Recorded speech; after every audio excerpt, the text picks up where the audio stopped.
Welcome everyone to session 4 of Raven's Purge, a campaign for the Forbidden Lands system by Free League Publishing. Last time, we had begun to explore, we had essentially decided what we wanted to do in the Hollows. This was the first place we had really gone outside of our hometown that had lots of people, and it was its own civilization, and the opportunities were ripe for trade and for community and all these things. And did we choose that? No. What we did is we scaled the peak at midnight of the mountain in the Hollows, and there we discovered the tomb of Count Nipola and his wife Ursula, along with a brazier of green fire. And a battle ensued, and the flame was extinguished, which stopped all of the dead wandering through the Hollows in their tracks, including the Count and his wife. Now, she warned us before she succumbed to the death for the second time. She warned us that Zygofer would now hunt us to the ends of the earth.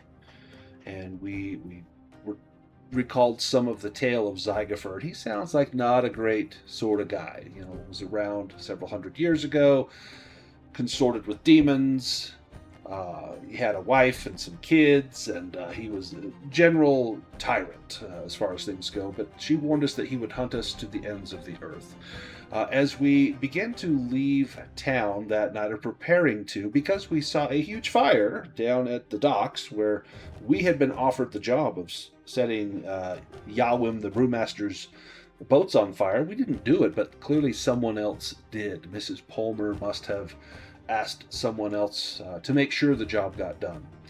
Well, we knew we were going to be framed for that. Plus, we had just essentially desecrated all of the ancestors of the people here, because now all of their family members that wandered around at night were now laying, turning to dust and piles of bones in the streets.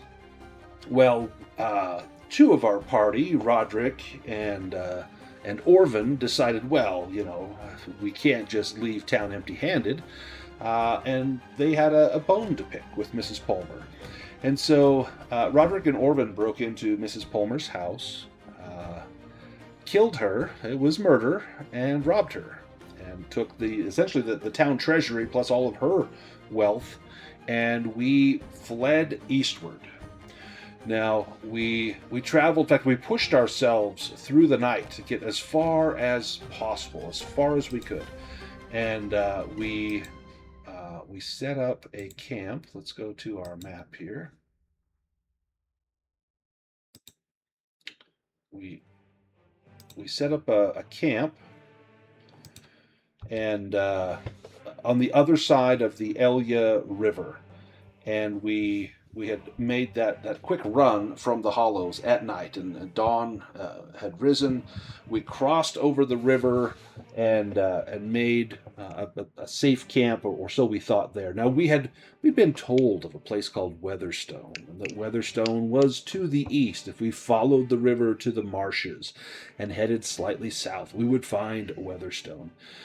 Well, that morning, as we began to wake up and start to stir in our beds, bones aching from the long night marching through the plains, our scout heard the braying of dogs in the distance, and quickly came and woke everyone up. And it sounds like the dogs they're coming from this hex up here, but they are likely no more than a mile away or so. Now, it will take us some time to pack up our stuff. We've got a tent out, and all of our gear is spread out. I don't know if we have time to gather everything and run, but I'll leave it up to you. The time is pressing, and if we've got dogs after us, they likely have our scent. So let's pick up the action there, and we'll start with Orvin. Orvin, what do you make of this? What do you think? You are one of the guilty parties. That's probably the reason why you're being pursued. So I'm going to hit Orvin and Roderick first. So Orvin, what do you think about this? Yeah, considering the news from the scout, Orvin would just suggest, well, I don't suppose we're going to have time to get away. I think it may be best to set up an ambush. We know roughly where they're at. Yes, the dogs are loud. And Roderick, what do you think? Yes, this is a good idea. Perhaps we could set some snares or traps or something to slow our pursuers and make it more advantageous for ourselves. And Nerdrum, what's your feeling on this? They want to stand and fight. Do we have snares and traps? Good question. I do not. Well, no, but I'm sure some of us have rope, and these things can be crafted. Certainly, there's not much else we can do. Any other suggestions, Nerdrum? I'm fine to just pick up our stuff and keep running. What about Wendelin? I think we should cross the river. It will throw the dogs off our scent. And what about Vaska? Agreed. I think staying and fighting is riskier than just continuing to flee. Well, it's 3-2, I suppose. Roderick, perhaps you and I can hold up the rear as we move. As it is, anyways, they may catch up to us before we've packed. It will take some time. Yes. Well, perhaps we ought to take as much of the gold that we can carry with us and leave the bulk of our treasures in a hidden location where we can retrieve it when we come back this way. Yeah, you know that it will slow you down carrying that. It was a big, heavy chest. It took two of you to carry. If you want to try to pack up everything rapidly, Orvin, I would let you do that. It's a survival roll, just like setting up camp. But I'm going to give you a -2 penalty to try and get it done swiftly. Okay, that's fair. Would I be able to use Quartermaster Yes, for this? absolutely. For making camp, but it's kind of related. Yep, absolutely. If this is the plan, I will do my best to hurry. And while Orvin is doing this, and you get a success. While Orvin is doing this, Roderick, are you burying the loot? I will take as much as I think we could carry without the chest, and then I will try and find a place where it would be hidden. To find that place, I'm going to have you make a stealth roll to see if you can find a place that you think, you know what, this looks like a place that wouldn't stand out. This might be a good place. Now, in your mind's eye, you think, yeah, right here in the middle of this nice little patch, there's no rocks or anything nearby. They'd never think I hid something there. But then you look at it again, and you're not sure. Do you want to push that? Oh. Well, you suffer no damage, but you do your best. You maybe cover it with some leaves, some grass. If the dogs can smell it, maybe they'll find it. But at least you got some of it in your pockets. So you busy your time trying to get that buried, while Orvin is frantically breaking down camp. Yes, Wendelin or Vaska. I think Vaska, how long is it taking them to pack up camp about? I'd say probably going to take them maybe 10 minutes, and it's frantic. So maybe you hear the tearing of tarps as you're trying to get them loose, maybe cutting some rope rather than just trying to untie it. What would Vaska do? Might double back just slightly and try to make a bit of a trail the opposite direction. Maybe drop something of hers, a handkerchief or something, in the opposite direction of the camp before hurrying back. So we've been essentially heading. We've left the hollows. We've essentially headed. She'd probably try to do it down or like as though we're going diagonal. To head straight south, or maybe double back. Maybe like come back through here. Yeah. Perfect. That it'll take you some time to get that set up, but it's a fantastic idea. I'm going to have you make a I don't know what kind of roll. Maybe like a performance roll. Okay, performance. I would let you. I'll give you stealth if you want to do stealth. give me a rationale for how. I mean, I got it, because you are trying to hide our actual tracks. So yeah, Yes. yep, okay. I would let you use stealth. Okay, awesome. Let's see. Got it. Nice. Now you don't have to push that, and I probably Yeah. shouldn't if I were Yeah, you. don't. Yeah. So Yeah. you go break some branches, maybe throw a little bit of refuse from the camp, some bones, things that the dogs will smell. You wipe a handkerchief over your face and your hair, and maybe drape it in some brush that's nearby, and then you carefully walk backwards in your same boot prints back towards the camp, and that takes you definitely some time. What about Wendelin? What's Wendelin doing while the others are doing this? Just probably standing impatiently at the edge of camp, like saying, "I wish you could pack as fast as you kill old women." You're always welcome to help, madam. And when she kind of catches on to what Vasca is doing, she's like, "Good idea," and she'll try to do the same thing Okay, give me a stealth in a roll as different well. direction. Different direction, so maybe they have to split up. So maybe if Yeah. Vasca went to the southwest, you go straight south, and then maybe we bolt east, or maybe we can try and cross the river again. Although if they spot us, then we've had to cross the river twice, and then we'll have to cross it once at all. So maybe a good idea to split them up. So give me that that stealth roll, or you can do performance if you want to really make a show of I went this way. I would absolutely perform that. Hmm. Yeah, I'll push Do you that. push it? Got it. Nice. Ta-da! Ta-da. So maybe your nerves at thinking, I hope they fall for this ruse. You get that little tinge of empathy, because you're also helping some murderers get away. Now this is a game. This is not a game of heroes. The byline is readers and ravers. This is a game of people out for themselves. But that doesn't mean that everyone has to adhere to those. And maybe for Wendelin, she's thinking, I'm now a partner in crime. I'm helping them to cover up this crime, and maybe that's what gets to your empathy. But you do another track, and same thing. Maybe you take some locks of your hair, a few strands of hair, and drape them over some low-hanging branches. They have to be really low-hanging for you, but some low-hanging branches and a few other things. And what is Nerdrum doing during this time? I'm not particularly stealthy, so I might be helping Orvin break down the camp or something, trying to get it done as quick as possible. Perfect. With your help, you guys get everything pretty much put, stowed as well as you can. You never get the tent back in the bag the same way the first time, and especially not when you're in a rush.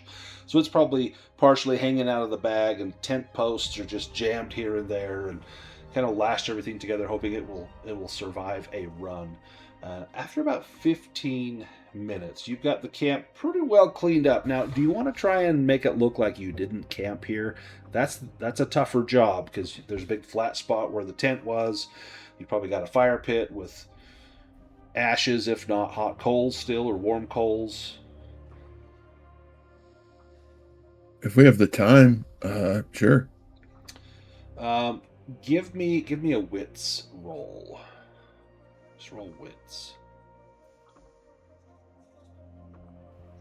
I have wits. Oh, yes, you do.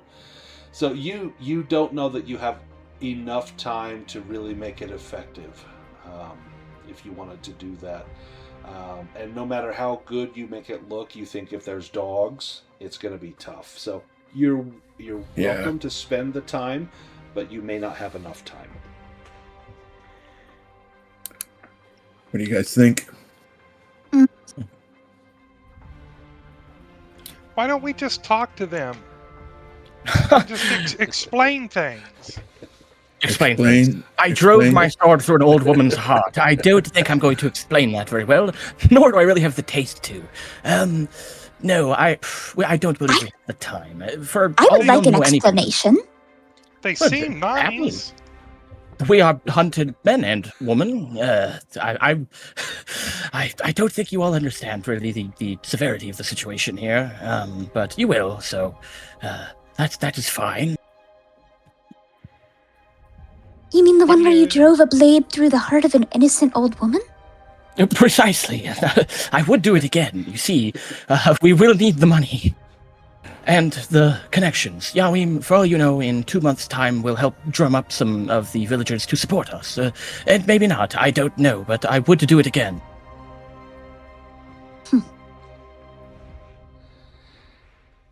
As you're having this conversation, you hear the dogs braying, and it sounds like they are at the river. You can hear voices now shouting, saying, "Cross the river, find a spot, find a place." And they're just maybe 5 or 6 minutes away from camp. You'll probably see them very soon. In fact, if you walk out to the river, I'm assuming we camped kind of nearby the river, so we had some water, you will see them. Does someone want to go and scout? I'm happy to scout, sure. There's a chance you might be seen, but if you're stealthy enough, and I would give you Voska- a bonus die as well. Probably would volunteer just because she's the best at sneaking. Yeah. You are little. And doesn't really want to have to kill more people. She prefers just stealing without the killing part. And there's a chance maybe you can keep anyone else from dying today. Exactly. Either your, I say friends in quotes, your companions, or even the townspeople. If you want to sneak over, you can go by yourself, or if Orvin wants to go with you. Either way, one of you can make a stealth roll. You can get a bonus die from the other. Probably best to have Voska make it. I think you're better at stealth. Yeah. Yeah, I've only got a 5. Yeah, I've got an 8. So you can add a bonus die if Orvin goes with you. If you will permit me, I will, but maybe you think I will strike you. Just don't stab me in the back. Oh. It's a promise. Oh, does he call out, "I've got her here. She's the one that killed the old lady." Now, Orvin's a man. That would not go well for Orvin. No. All right, let me roll modifier 1. She just utilizes her height to sneak in the bushes. Got it. Oh, You just I did get a barely 6. got it. Yep, got a 6, and it was based on your actual skill, your knowledge of being stealthy, not your agility. You get low and you crouch, and you're careful not to make the grass and the brush near the riverbank move as you peer through. And Orvin, you come up behind, and you can both see on the other side of the river an assembled group of villagers. Now, when you came into the hollows, there was a big fence around the town. It wasn't, it was long. It wasn't tall. You easily hopped over. It was about 6 feet tall.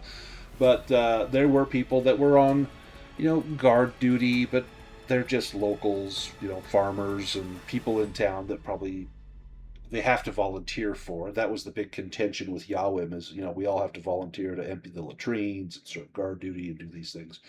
So these are not like well-trained militia, but they're equipped. They are armed.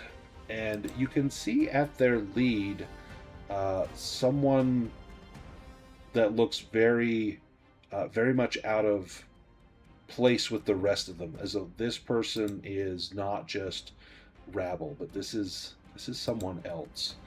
And you get a good look. The barking of dogs stops, and everything goes still. No birds sing, no insects chirr. Even the wind seems reluctant to disturb the trees. And then you see him. A lone figure emerges from the shadows. It's Brother Sturkis. His rust-red robes hang heavy with rain and mud, and beneath them battered mail glints like dried blood. His blond hair is tangled and unkempt, his scarred face hard as old oak. He does not hurry, he does not need to. And around and behind him, shapes emerge, villagers carrying spears, axes, and hunting bows. Men and women who once shared bread and ale with one another now march with grim determination, and the dogs pad silently at their master's heels. But it is Sturkis who draws the eye. He has not noticed you, but his gaze is scanning the riverbank. He doesn't have a look of anger or a look of hatred. Perhaps worse than that, it is a look of certainty, like a headsman examining a block before an execution. And he says nothing, and that silence stretches like a body on the rack. And Orvin, have you ever heard of a Rust Brother? Yeah, actually, Orvin is very familiar with the Rust Brothers. Yeah, this is the Rust Brother that lives in the Hollows. You guys had not met him before, but this is the guy. Yeah, I think Orvin, if he can see this too, would try to very quietly whisper to Vaska, "You have your wish. There would be no fighting today. We must not risk it." And I think Well, something has you scared. Oh yes, this is Rust Brother. He will be well armed and armored. We do not wish to fight him. The rest peasants, we would be fine, but no. here's a picture of Brother Sturkis. Doesn't look very imposing in that picture, but that's the picture that comes with the game. Yeah, Rust Brothers are... I don't want to call them the bad guy, but depending on who you are, they are the bad guy. The Nervia in town, she did not like Brother Sturkis. If he decided to move on her, he would absolutely destroy her. The Rust Brothers and the Raven Sisters, they're like fire and water. They don't get along at all. And once his ire is up, the people have made him march out here. He will likely not stop until he is satisfied that whatever wrong was perpetrated upon the Hollows is met with justice. He points at a few places on the river and asks the townsfolk to find a crossing. And he stands there and just surveys the riverbank. And you can feel his gaze, feels like it's penetrating right into you as he looks. And you know that especially for the two of you, this foe is well beyond your abilities. All right, then I think Vaska will sort of give motion towards Orvin to turn around and rush back as quietly as we can. Yeah, he does not need to see that twice. Yeah. Do you stay a little bit longer, Vaska, and watch, or do you go with him? I think she probably goes with him. Okay. You both succeeded on your stealth roll to get up there. I'm going to assume that you're stealth at getting back. When the rest of you at camp, when you see Orvin and Vaska get back, you notice Orvin is a little pale. Looks like he has seen something that put a little fear into him, or a little bit of worry. And Gwendolyn, you probably noticed this first, being empathetic. You see that he looks like he has seen something terrible. You don't hear the dogs anymore, but you can hear the voices of people, and they're not far away. What did you see out there? Well, the Rust Brother from the village is leading the search party, and he's talking loud enough for everybody to hear this, I will tell you this that few mortals would know. The Rust Brothers, they serve the god Rust, but they believe that that Zygofer is their prophet, you see. So, frankly, I now think that Rust Brother was in the village to protect his magic and has an extreme bone to pick with us. This is not about murder at all. A little bit about murder, I can't say that, but, well, we must be away. Yeah, now is he after you guys because of, killing Mrs. Palmer, or is he after you because you took something from Count Napola and Ursula and what you did in the village? Is that the big offense to the Rust Brother? You don't know. Didn't we hear about the Rust Brothers from Gwendolyn, though? Or am I misremembering? Yeah, I believe so. Yeah, what would Wendelin Wendelin is have to say? well, we're gonna have to kill him. Oh, What? I would love to, but I really wouldn't recommend it. They have something to do with this Zygofer, Gwendolyn? She doesn't know much about Zygofer, but she knows that Rust Brothers are the enemy of society. Especially if you want to become a Raven Sister, these are bad people. Yeah. Then we really must run. If Zygofer is already sending those after us. Or, hear me out, we kill him. Well, we must present a united front either way. I would like unanimity. It is possible we defeat him, but him and the peasants, it will be dangerous. We may I'd like to lose. run. Gwendolyn, what do you think is going to happen if we kill him? We celebrate. Do you think Zygofer is going to send even more Rust Brothers after us? Well, to be fair, Zygofer is already sending everything he has, I'm sure. I keep telling you, we are not safe people. That's kind Everything of a he hope. has. Just because of what we did at the top of the Hollows? For a sorcerer like him, well, any offense to the ego is unforgivable, and even though none know what we've done or anything about us, yes, I do believe he will do everything in his power, and he really controls these lands, so that is a lot. Then I I'll make- really I'll think make we you a ought to deal. run. I've never seen you this scared. Okay, I'll make you a deal. We run, but the next Rust Brother we get to kill. Hopefully when he's asleep. Yes, well, that seems fair. We will have more control in that scenario, I hope. And not surrounded by others who haven't done anything wrong. Maybe the next one will be a little old lady. I don't believe they have elderly women in their possession, but who knows? She'll say, "Okay, we Well, run." She'll hold her hand out with her pinky sticking out, and she'll say, "Pinky swear." Vasca will do it. She will immediately pinky swear. The next Rust Oh. Brother dies.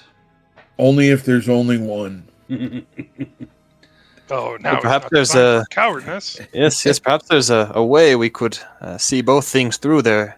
There was talk of an old fortress not but a few days from here. Perhaps we could hold up in the fortress. We'd be much more defensible and would likely stand a better chance. And if nothing else, perhaps they lose our trail by the time we get there. You speak of Weatherstone? Yes. That sounds like a good plan. Orwin still doesn't seem very happy, but he nods and says, well, better than nothing. Although, well, listen, it may be occupied, but equally, the Blood Mist. Who knows? Oh, Having walls behind us would be good. I agree. there might be Rust Brothers there. Let's go. It seems we're agreed. So, which way do you want to go? And we're going to have some rolls to see if you can stave off pursuit. I think you've bought yourself some time with the ruses that you set up near the camp, but that's only going to last for so long. Or do you split up? No. I would No. not recommend it. Stick together. Yeah. Yeah. I think it might be best maybe for us to go a direction they won't think we'll go in. Well, I think that will please Roderick, because I don't expect them to head to Weatherstone immediately. That is an odd place to hold up. I don't know if we'll even know anything about it. So Weatherstone, you were told, is to the east and slightly south. You were told you could stay along the course of this river until it formed a large delta, which they called the Blush, and then from there you could head straight south to find Weatherstone. You were also told that if you could find the large lake called the Tin, which is to the south of your present position, you could then follow that eastward out towards Weatherstone. So you can either stick to this river, or you can just head kind of south or even southeast. Hope you can find that lake. Yeah, let's go southeast. They might expect us to follow the river. And we did leave tracks leading to the southwest as well as to the south, and so it might be best if we go southeast. That way Yeah. they won't. They've got 3 sets of tracks they have to follow and try and decide which one is the best. Yep. Okay, let's do some travel. If you click on Before we go ahead. leave, there is the matter of the treasure. I fear that it likely will not remain hidden if they have their hounds. If we wish to take it with us, it might slow us down, or we can take what we can carry and abandon the rest. I can't carry anymore. And maybe if you Neither can I. leave some there, maybe that would, they'd say, well, at least we got, some of the treasury back, but we'll get them next time. Maybe that will placate them to some extent. Maybe not the Rust Brother, but maybe some of the villagers. Yes, I was going to suggest we could keep the money with us, and if we do get overcome, try to bribe them. But the Rust Brother will be a fanatic. There's no hope of that for him. But if he's alone, we could take him easily. It is just the matter of the hunting party. Well, and it wouldn't be easy. We may still die, but we would win. It's better than having a lot of people with bows firing at you while you're fighting a Rust Brother. Yes, I'm sure that they will take the money, but he will not, so be prepared. Well, Roderick will stuff his pack with as much gold as he can carry. Nice. Wendelin, you prepare to lead the way, and let me open up some more of the map here. So you head in the southeast direction, and you actually find, I'm going to open up just a little bit more to the south, you find a lake there, and you can continue going that. You can cover 2 hexes in a shift of time, and since you can see it's all lake as far as you can see, I'm going to expose a little bit more of that area there. There we go. So we managed to get right here. I do need someone to be the scout, someone looking for trouble. Which skill is... Oh, It's wits scouting. Wits scouting. It's at the very top, yeah. Top of the wits box, obviously. I've got a 5. Yeah, so do I. 4. Nordrum, Oh, wait, perhaps no, I could 5. help you? You want me to do it? Yes. Oh, nice. Got You didn't it. even need Nice. Well done. Let me check and see if there is a random event along the way here. Give me 1 second.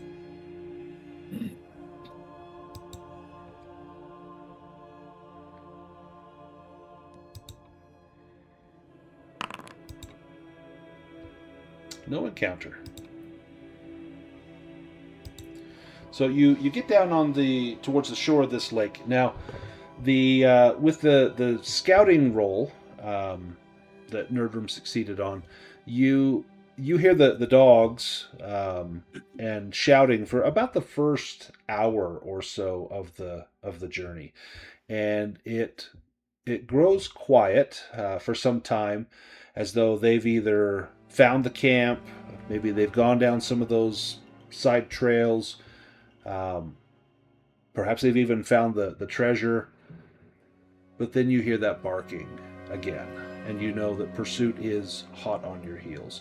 Now, I'm going to assume everyone else is hiking. We're trying to make some distance. We can cover 2 more hexes in this day before we either need to make a forced march or we need to rest.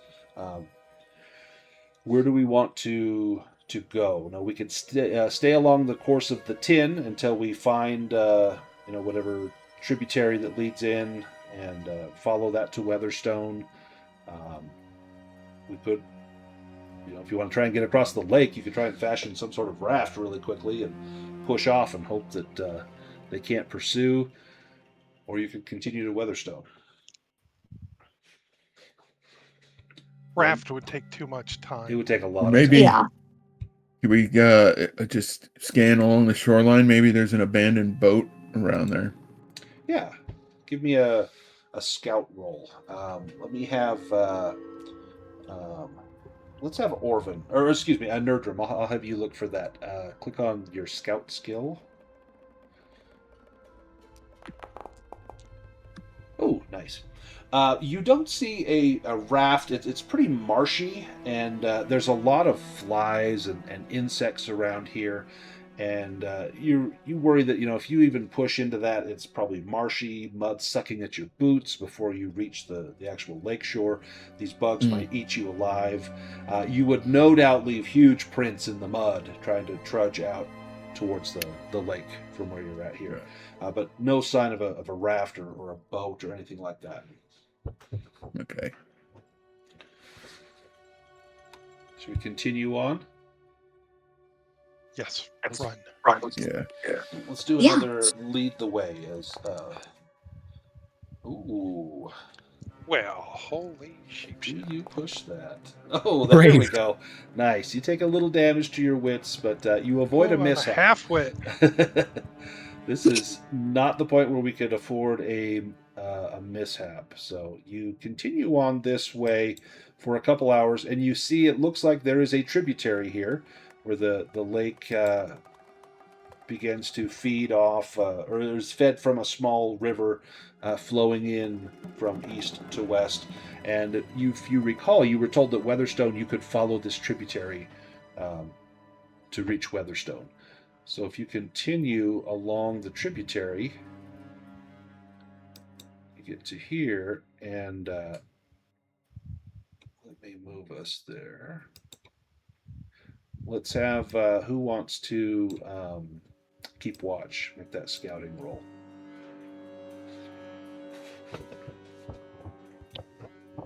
I can do it if Nojam or Vaska. I can do it again if you don't want. Yeah, I don't mind doing it. I know we're all equally talented, so anybody could do it. Yeah.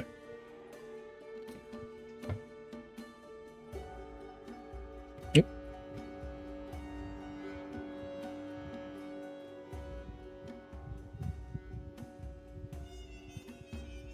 Well, Roderick certainly doesn't want to do it. He only has a 4. Yeah, Orvin will do it because I think he's pretty paranoid about the Rust brother. Oh, nice. Nice. Got it. And as you're keeping watch, it's starting to get dark. You've been marching for the better part of a day. This is the time where you would normally be setting up camp, and you guys are hungry, you're thirsty, but you've been pushing yourself, and it's been a little bit hectic. And Orvin, as you are looking out on the along the river, you're looking for any sign of danger. It'd be awful if danger found you while you were running from danger. You're being very, very careful, and you get a glimpse on the other side of the river of a magnificent creature. This is a deer with a huge rack of antlers, and it looks at you for a moment, and it bolts off and runs for maybe 30 or 40 yards, and then it stops and turns around and looks at you as though waiting. And the deer will dart in and out of trees and stop and look, and it will wait, and once the group continues moving forward, it will move forward almost as though it's pacing you, but on the other side of the river. And it's getting dark. You can't get a really great look at this deer, but there's something about it that just doesn't sit right, and you're not sure what it is until the last time it stops and looks at you, and you're not sure if it is the setting sun reflected in its eyes, but it has some eye shine, and the eyes are yellow, not just like jaundiced, but like polished brass, kind of that orangish yellow color. And you see these eyes flash for a moment, and then it turns and darts into the tall grass alongside the river and continues heading to the east. You can see these antlers slowly receding off into the brush. My friends, it is possible we are blessed by nature, more likely perhaps that we are deceived by a sorcerer, but I would follow it. Yeah, it's usually considered a good omen to see maybe a guardian of the forest or of the woods that might be leading you or watching over you, protecting you. One thing that you do notice is that the sound of dogs has quieted. About the time you saw the deer, you notice that the barking and braying has diminished until by the time the deer disappears, you don't hear it at all. Now, it could be that they've gotten tired and given up. Could be they've made camp for the night, intent to continue their pursuit with the daylight, not wanting to march at night, perhaps fearful of an ambush. But for the moment, it seems as though the pursuit has ended or at least gone quiet. And Orvin is genuinely recommending we follow it. Like, he said that about being deceived, but he seems to take heart at this. Now we have done. Oscar will agree. Yeah, I mean this looks like a great omen. We have moved for 2 shifts, so we have an option now. We can continue to march. This would be what's called a forced march. If we do this, everyone has to make an endurance roll, and if you fail, you'll suffer 1 point of damage to your agility, and you have to rest. But if everybody passes that, then you can push on. What's the roll? Sorry? Endurance. Not my strong suit, although I would be middling. I believe this is a intelligent entity, whatever it is. It would probably wait for us, but I would like to follow it. Let's follow. I need everyone to make that endurance roll. Bloop. Wendelin is good. And Nerdrum is good. Orvin is not. I was gonna say good. Oh! Oh, I think Oh. my character sheet is wrong again, messed up again. uh-oh. What's it doing? All the new skills I got at the end of last session are not there. Let me take a look.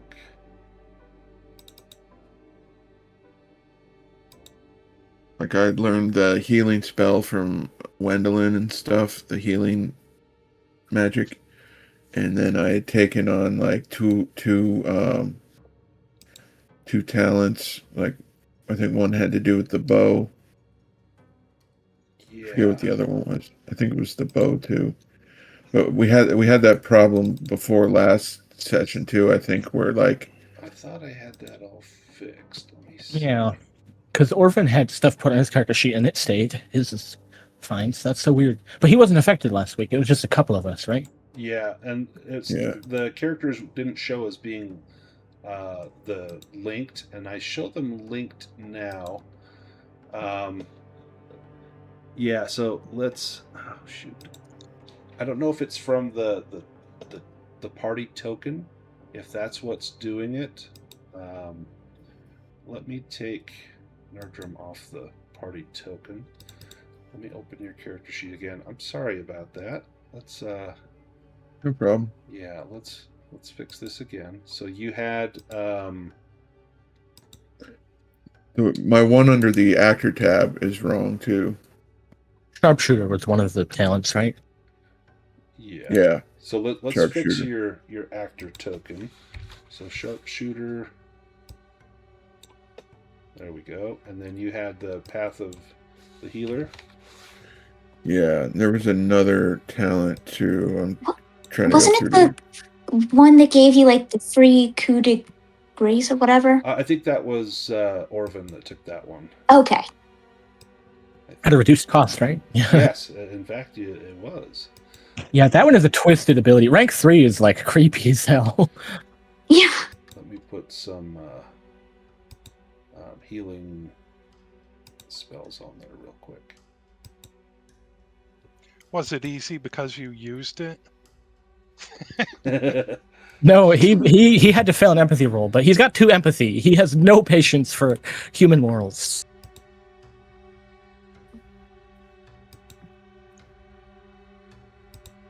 Alright, let me throw these on here.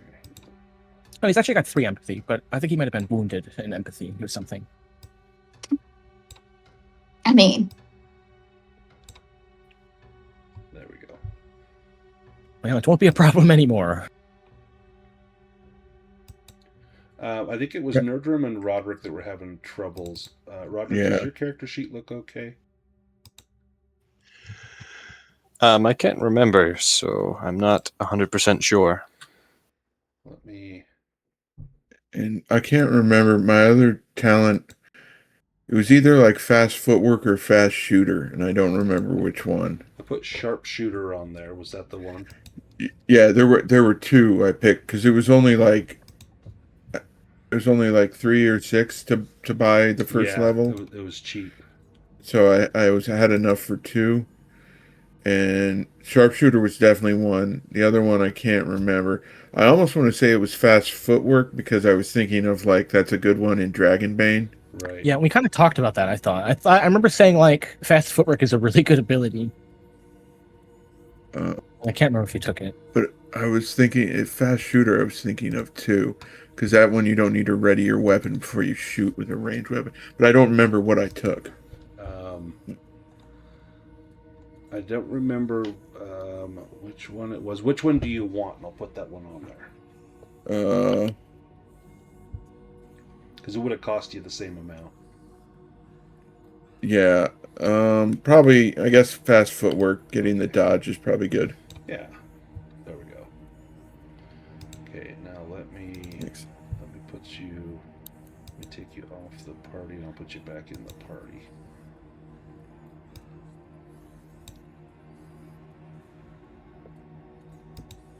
And Roderick, let me look at yours. You still have a lot of XP, so I don't know if you did. You still have the rings, the Tevedra's twin rings, so I know it kept that from last time. Did you go up a rank in Sword Fighter? I can't remember what I did last time. I don't think I took a rank in anything. I don't think you did. I think you were saving stuff for something. Or maybe it was a skill that went up. I don't remember. Yeah, let's keep an eye on that. And I thought I had that sorted. Let me look and see. Make sure Roderick's character sheet is... Yep, so it's linked. So anything you do on your sheet should link to your actor. Warren, I took something. And I could always go back and watch the old video, and it would have it on there. Did you take Chef? No, you already had Chef. Was it Ambidextrous that you took? I think it may have been ambidextrous. Yeah. I only have 3 experience for only taking ambidextrous. I wonder if you took a skill.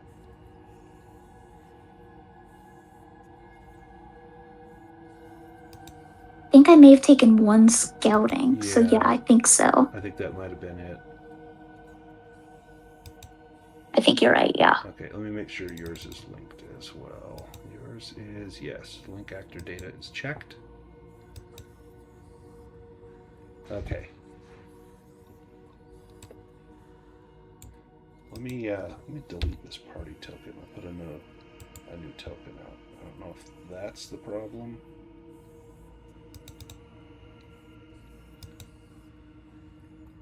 I have problems sometimes if my character sheet is popped out.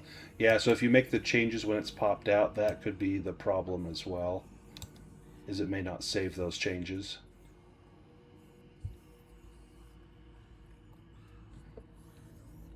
All right, let's jump back in. We were doing some endurance checks. So we've got Wendelin is good, Nerdrum is good, Roderick is good, Vaska is not good, and Orvin is not good. So I can't push it because I only have a strength of 2. Yeah, and so it would end up sapping all of your strength. And Orvin, you did push yours and still didn't pass. So the option is to everyone stay together, or do you leave Orvin and Vaska and the rest of you press on? As much as I love to split the party, I think we should stick together. Safety Can in we- numbers. Can we carry them? Ooh, yeah. I would have maybe Vaska would be easier to carry. She's smaller. Maybe Nerdrum could carry Vaska, and then maybe Roderick could carry Orvin. Orvin's pretty big. He's kind of like elvenly frail. He's a half elf, but he's pretty strong. Um, Wendelin, you take his legs, and I'll carry his arms. We'll you can carry also him. rig up some sort of like the travois, the little the two poles, and you pull them and stretch some cloth between them, and they can lay on it like you're carrying someone wounded. I would have whoever is pulling that, assumably Roderick. I'd have you make a maybe another endurance roll just to make sure that you could do that. You could press on with that. Or if you guys want to carry them, the two people that are carrying the others would make another endurance roll. Well, if our pursuers have at least stopped for the night, perhaps we would have time to fashion some sort of travois. I think I could craft one relatively quickly before they resume their hunt. There's plenty of small trees here around the river that you'd be able to harvest those from. If you want to make a crafting roll.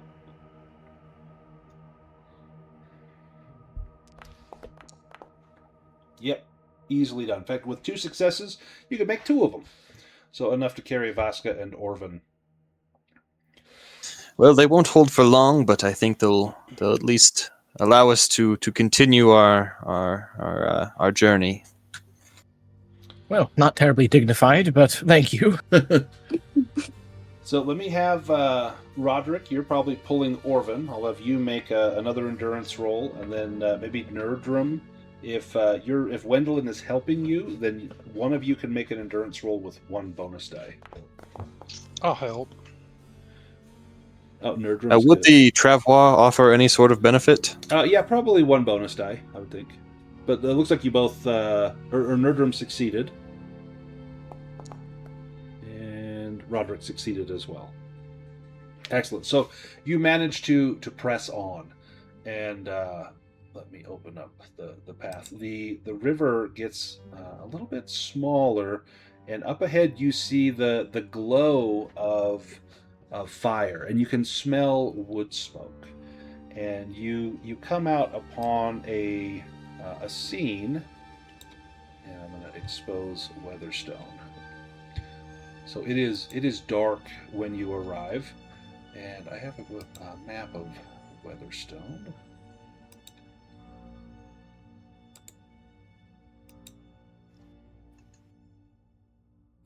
Oh. When you arrive, let me grab my. Look, right there. There's Vaska. Let's grab this. Okay. The watchtower rises from the hillside like a broken tooth. Its weathered stones cracked by age and swallowed by rust-colored vines. Thick tendrils snake through shattered windows and wrap around fallen masonry. In the fading light, they almost resemble grasping hands, their finger-like outgrowths twitching gently in the breeze. The air here feels wrong. As you approach, one of the vines snaps beneath a boot. Instantly, a high-pitched shriek erupts from the severed branch, a sound like 100 souls screaming in agony, and the cry echoes across the valley, bouncing from cliff to cliff before fading into silence. The remaining vines quiver as though alive, and a moment later the broken piece collapses into a foul-smelling mush. Within the ruined tower, you see the light of a small campfire that crackles, and you can see the silhouette of an old man sitting beside it, turning a rabbit on a spit. His beard is long and silver, his cloak is patched and faded, and he glances up with tired brown eyes at the sound of your approach and smiles. "Well now," he says, "either you're travelers or ghosts. Sit down, warm yourselves. I've enough rabbit for both. And he gestures towards the fire. My name's Dalb, and if you've come seeking answers, you'll find stories are usually cheaper. Dalb, friend, you're offering stories, are you? Are you a minstrel or something? Well, I was once a bard. I could once sing and play my lute with the best of them. Now, I'm afraid my hands are too tired to strum the strings. My voice is weak with age, but I know stories. Come, sit, rest. Your bones. Are your companions wounded? They're just exhausted. Oh, well then, come share my fire. Have you seen a stunningly beautiful deer pass by here? No, but that's a story right there. I've seen a few animals here. Something looked like birds flying up near the towers. And this rabbit, not far from the stream. There's a bit of a, well, I dare call it a moat. It's more of a swamp. It surrounds that watchtower. There might be fish in there, but no deer. And he begins to tamp fresh pipeweed into a battered pipe and lights it with a burning twig from the fire. Go ahead, Wendelin. Wendelin will just kind of step right past him and start eating the rabbit. He looks at you and smiles and says, well, you've heard of Weatherstone, I suppose. Everyone has. And he sets his back against the stone wall. 10 generations before our time, King Algarod of Alderland, he decided his kingdom had grown too small. His people needed land, he said. New fields, new forests, new rivers to claim. And he pokes at the fire with a stick. So King Algarod marched east with an army at his back and conquest in his heart. Well, beyond the mountains, he found Ravenland, and he spreads his arms wide to gesture this land that we're in now. And in Ravenland, he found Zygofer, and Dalb spits into the fire. The sorcerer's demonic hordes shattered Algarod's ambitions. The king fell in battle, and with him vanished Nekaka, the scepter from which his power supposedly flowed. Well, some men, they're too stubborn to die. They say Algarod's will burned hotter than dragonfire. His body rotted. His kingdom crumbled. Yet still he stood watch here, in the halls of Weatherstone. Century after century. Waiting. Waiting for the day he could reclaim Nekhaka and finish the conquest he began. But legends change. Not long ago the curse broke. The dead king and his warriors, well, they finally found their rest. And the old bard's eyes drift toward the darkness beyond the tower. Yet, folk still whisper about Weatherstone. They say Algarod's war chest remains there still. And he turns and looks at Roderick and Orvin, gold enough to buy kingdoms. And then he looks back at the fire, guarded by spirits, monsters, things that should have died long ago. Oh, you're not the first to come to Weatherstone tonight. And he studies each of you through the drifting smoke. A treasure hunter named Esgar Farthing passed through here recently. Let me put this in the chat. Esgar Farthing. He came through here recently. He and his companions, well, they're ambitious. The sort who thinks destiny is something you can grab by the throat. Well, they were hunting King Algarod's sword, a blade called Rustbite. Well, they barely stayed long enough here to eat before rushing off toward the stronghold. But there's something I never told them, and his gaze flickers towards the fire. The dead may sleep, but Weatherstone remains dangerous. They say a beast lairs there now, an abomination, A thing so powerful it can tear the limbs from an ogre and beat him to death with them.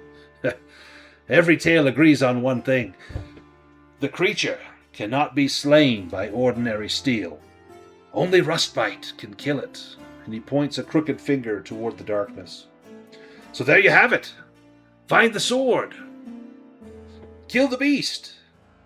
Claim the treasure. And he smiles with the pipe still in his mouth. Simple, no? And that smile lingers just long enough for all of you to understand that he doesn't believe a word of what he just said. Then he leans back and gazes up through the ruined tower's broken roof at the stars. Ah! I nearly forgot.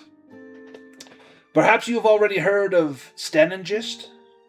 And the old bard speaks the name with an unusual reverence. And you have heard this name before. It was told to you by the peddler in Fairview, the very first session. He mentioned that a stranger had asked him about Stenengist, or told him about it, some sort of crown. And Dalb says, the Hanging Stones. That's an older tale than Weatherstone. Older than kings. Older than humans. And the fire pops loudly. The elves say that when the world was young, 6 mighty beings shaped these lands. They raised forests from bare earth, carved riverbeds through stone, and taught the beasts where they belonged. When their work was complete, they did not depart entirely. Their ruby heartstones were set into a golden crown so they might continue to watch over the world they had created. That crown was called Stenengist, and Dalb traces a circle in the air with one finger. For countless years the rulers of Ravenland wore it. The 6 stones whispered wisdom to their descendants and bound the kingdom together. Then came Marigal, and the bard smiles knowingly. Oops, spelled it wrong. With a G. Then came Marigal. Every great treasure attracts a thief. Well, Marigal stole 3 of the 6 stones and scattered them across the world. Some say that very night the fate of Ravenland changed. The kingdom fractured, alliances crumbled, old hatreds returned. Perhaps it was coincidence, or perhaps not, and Dalb's eyes gleam in the firelight. Legend says that whoever restores the missing stones to Stenengist and places the crown upon their brow will possess the power to unite all kin beneath a single banner. Humans, dwarves, elves, wolfkin, halflings, all. And he takes a final draw from his pipe. A dangerous promise, and he exhales a cloud of smoke. The stone singer, Brander of Brind, claimed to receive a vision from the god Huge. In that vision he saw the missing stones hidden in 3 treasures, and Dalb raises one finger. One set into a king's scepter. He raises a second finger. One set into a queen's jewelry. And then a third finger. And one set into a sword that slays giants. Funny thing about prophecies, everyone thinks they're meant for someone else until suddenly they aren't. And Dalb grows quiet and pokes the fire, sending up a cloud of embers. He looks up directly at you for just a moment, and you swear his eyes are as yellow as polished gold. He looks back towards Weatherstone for a breath, and then back at you, and his eyes appear as they always had, tired and dull brown. Now I'm going to add some legends to the journals we just learned of Stenengist.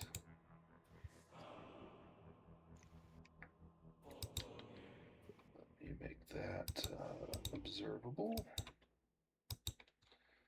And we learned of... Oops.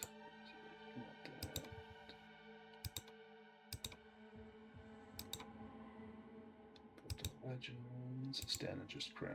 That's it.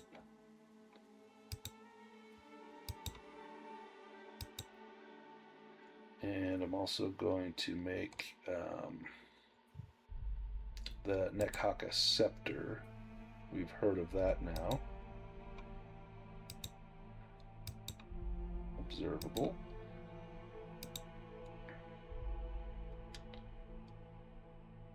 So here is the the Nekaka scepter.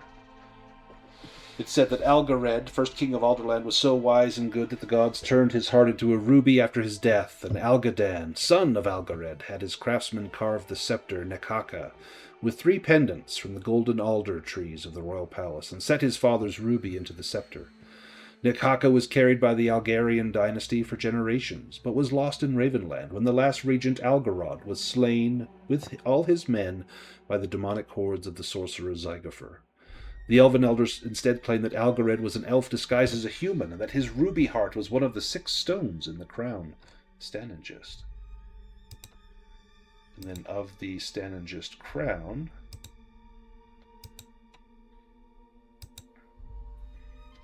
we just heard the story from Dalb about the Stanengist crown.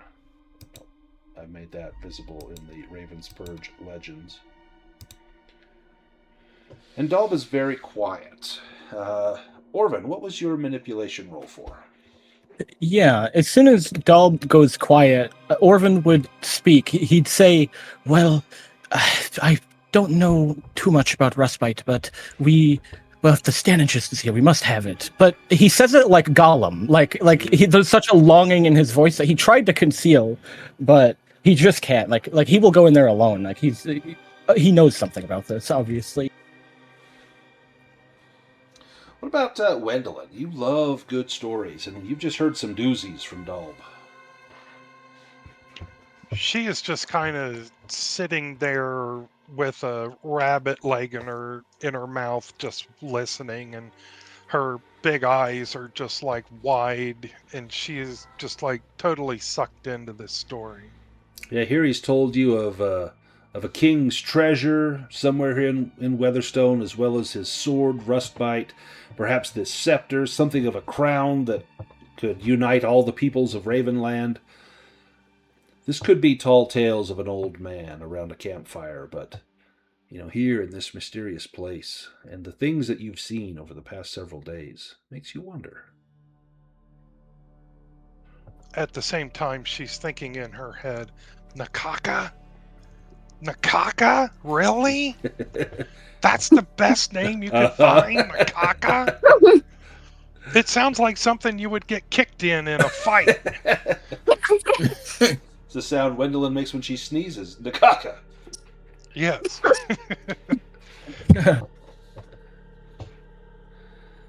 What about Roderick? Here you're hearing about the king's sword, Rustbite. As a man of the sword yourself, what do you make of that? Yes, well, there are many legendary swords. I think that Roderick was mulling this over in his mind, weighing the worth of a sword such as this to the perils that might be ahead in the quest to claim such a sword.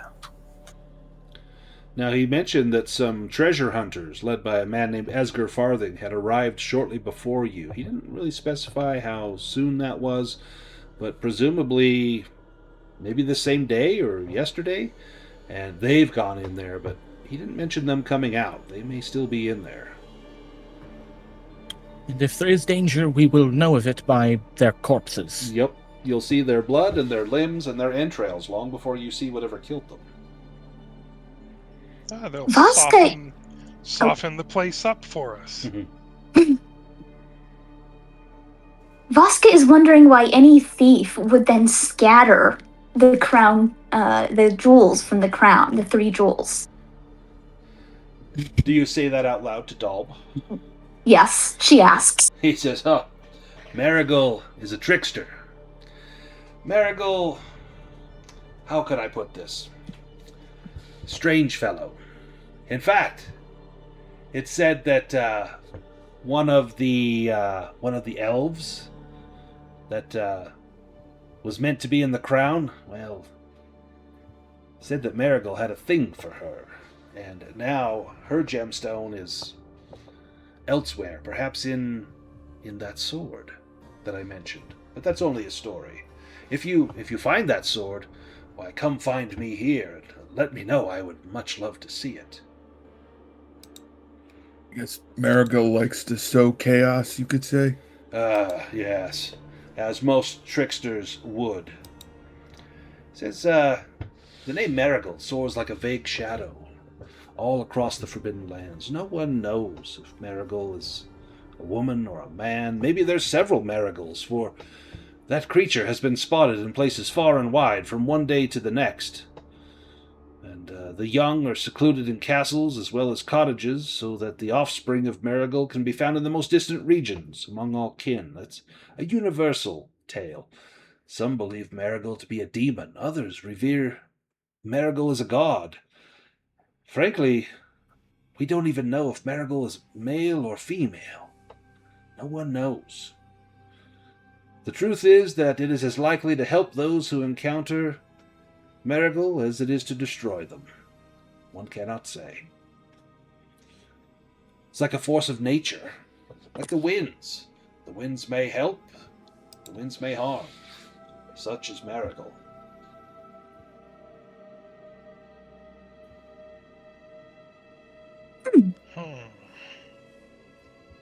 Tricky bastard. Fascinating. I'd love to encounter more tales of Marigold someday. Well, you wander these lands long enough. You will. Ask around. See what others have to say about Marigold. Is it a man? Is it a woman? Is it a demon? Or a god? No one knows save the gods themselves and, well, perhaps Zygofer.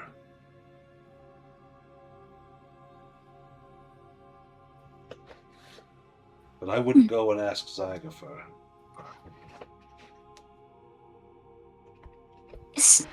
Zygofer seems all-powerful.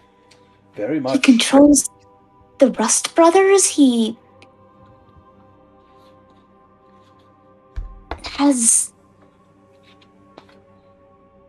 undead. Yeah, Imprisons. Zygofer was a curse upon this land hundreds of years ago, and, well, with the lifting of the blood mist, I wonder if perhaps that old rascal's not back. The Rust Brothers would certainly like to see that. That I'm sure. Not on my watch.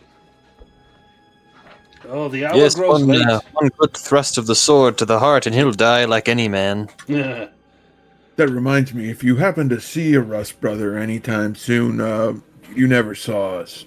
Sahu! All I see is smoke. But the hour grows late. I am old. My blood is cold. I enjoy our conversation, but I cannot keep these eyes open for much longer. I'm going to get some rest, and judging by the looks of the rest of you, I expect that you will need some rest as well. I would not go into Weatherstone at this hour.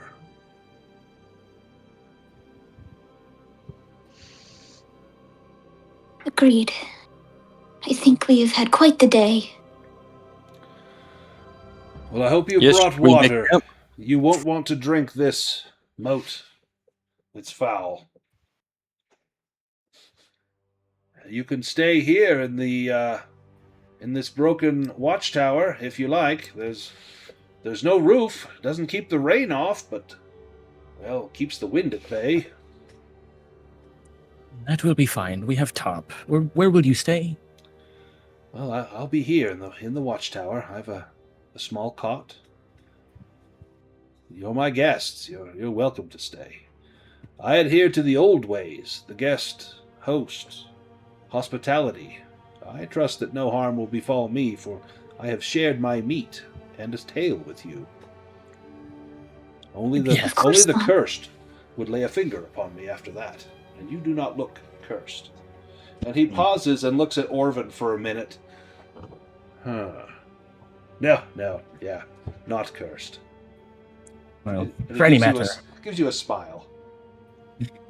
You're too kind, but I won't intrude. Well, we can set out camp here. I won't speak for my friends, but I could sleep outside. He seems I'd rather keen sleep to inside. stay away from the sky. Be my guest, sleep where you may. There's room enough for all inside and room for even more outside. Don't worry. Gwendolyn will stay inside, and she's going to go ahead and she'll sleep first. Okay. Yeah. And Does anyone take want last watch? to stay up and keep watch? Voska will take the first watch and also probably sleep inside. Okay. And before Gwendolyn falls asleep, she will sing a song for him. One of the old druidic songs that she had heard her mentor back in Fairhaven singing. And he loves the song, and he falls asleep with a smile on his face as you lull him into this peaceful bliss. Voska, give me a scouting roll as you're looking out. You are fearful of pursuit, but as well, this is a very strange place. And anyone else that wants to sleep now can sleep, and then those that don't can keep watch.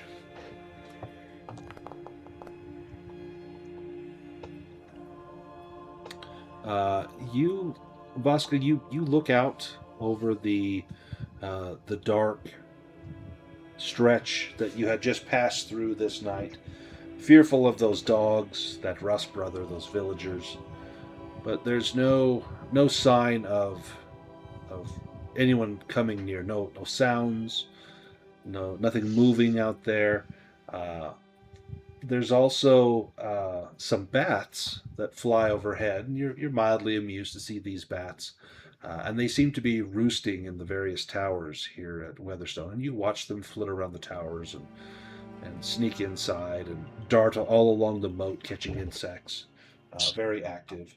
But your watch is peaceful. And Orvin, were you staying and watching as well? Yeah. In fact, well, it could probably. Yeah, he'll stay on watch, but he'll wait till tomorrow. Okay.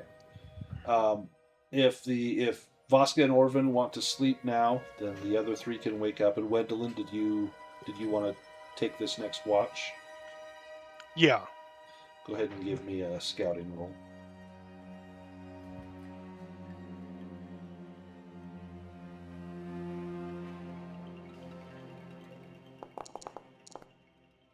Oh, nice. You're inside. You get up and stretch. Your back creaks a little bit from stiffness, and you head out and you see Orvin, where he was lying outside. He chose not to stay inside. Bugs don't seem to have bothered him. Perhaps the bats kept most of them at bay. And you wait until the sun begins to rise, and as it does, it rises kind of behind Weatherstone, and so it takes on this nice glow. It's kind of purplish at first, and then pinks and orange and yellow, and then the sky begins to turn that lovely shade of blue as the sun comes up. And it's a very peaceful place, despite everything that Dalb said. He painted a picture of abominations and the living dead that finally found their rest and things like that, and this other group of treasure hunters that wandered in but have not come out. But you don't see that. This just looks like a place that has stories to tell, the things that must have happened here. A king's court right here in this building, and perhaps some of those kingly things are still in there. Perhaps that neck haka, that scepter that sounds like someone clearing their throat, perhaps that's here as well. And perhaps excitement begins to build in you. And when you think you've had enough, I can't watch any longer, let's get going. You go and wake everyone up, and you realize that Dalb is not there. He's not where you left him. Perhaps he got up to look for breakfast or something, but you swear he would have walked past you. But he's gone. He's not there. In fact, his cot is not there. He did have the yellow eyes of the deer. Yep, I noticed that. Hopefully he doesn't go to the Hollows. They eat shapeshifters there. As Roderick burps. Oh, excuse me. As they wake up, When Roderick gets up, he will see Wendelin bent over his backpack, like pulling things out until she finds like a little knickknack or something, and she'll say, "Aha! There it is," and she'll walk off with it. Roderick, what's your response to that? I think by now Roderick has gotten used to Wendelin's eccentricities and simply shrugs it off. You probably looked and made sure it wasn't anything important or valuable. It wasn't As shiny. far as Roderick is concerned, it wasn't any of the gold he's been packing around, so it couldn't have been that important. It was his token. Nice.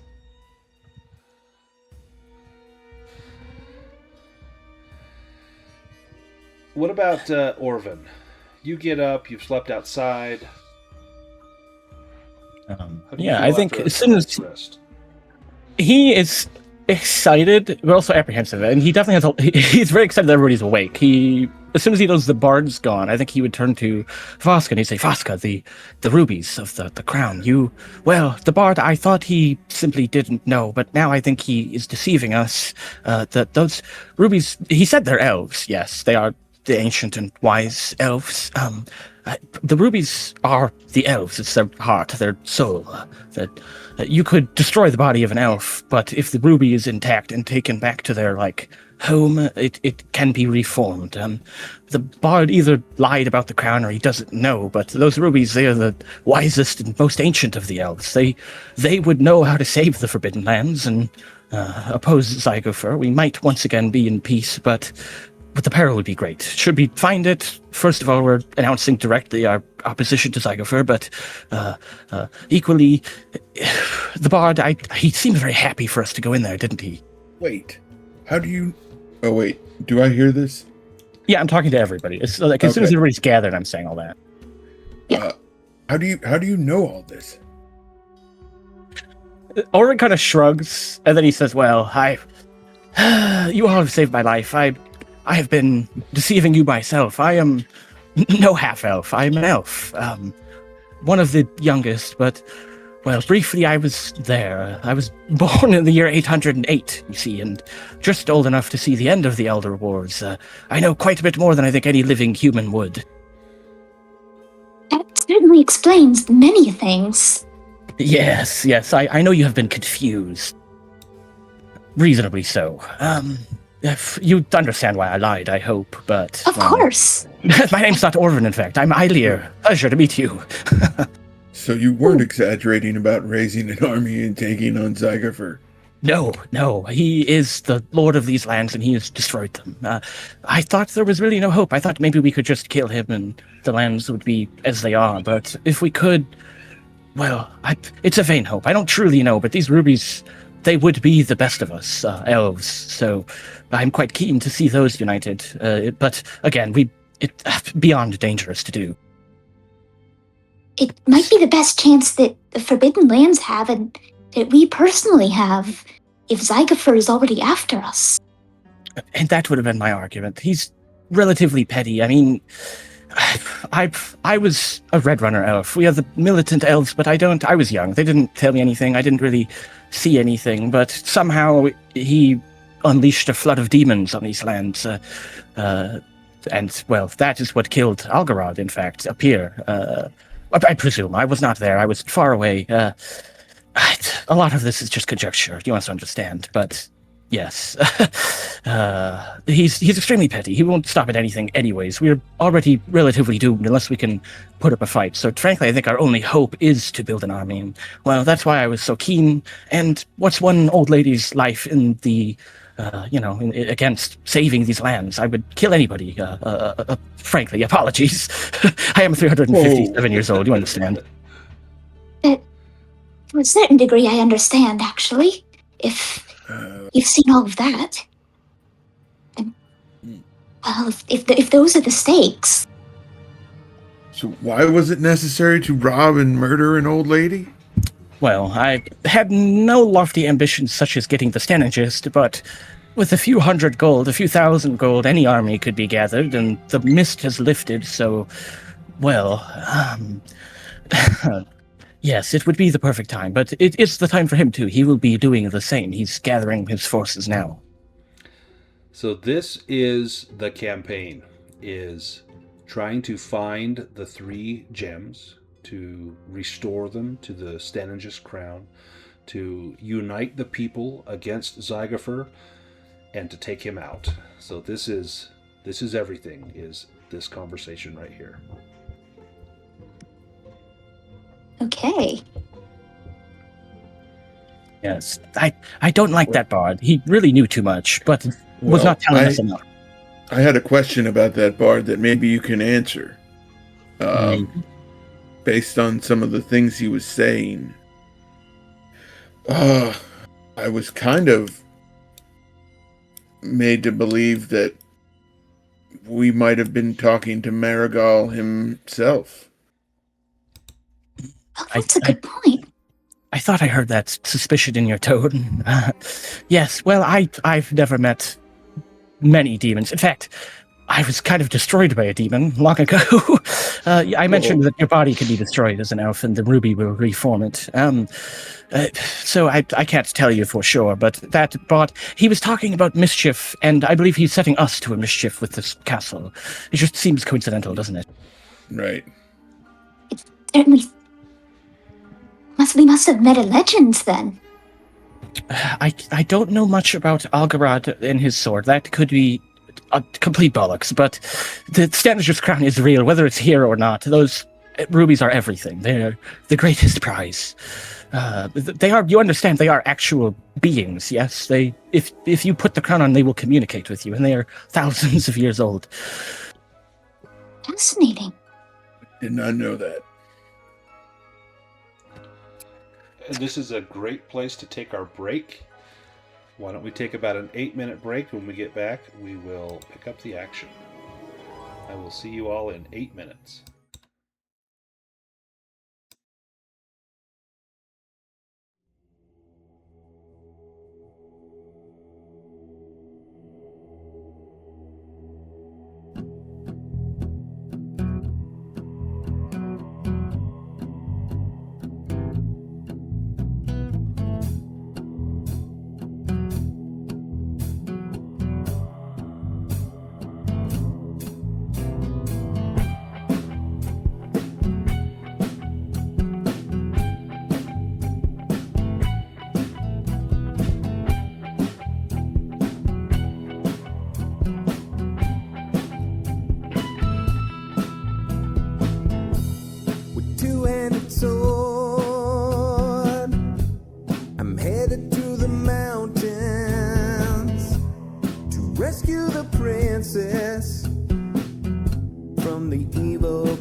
A hero in armor and truth.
fate is unspoken. Hero roll of the dice and my fate is unspoken.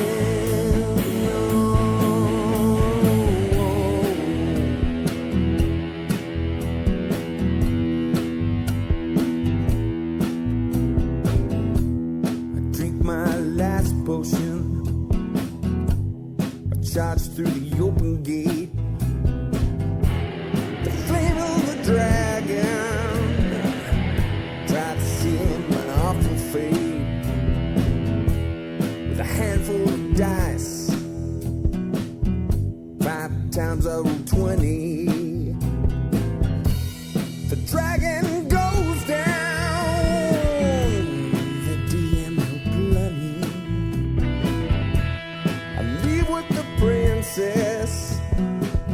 A satchel chock full of gold. We head to the tavern where my mighty tale unfolds.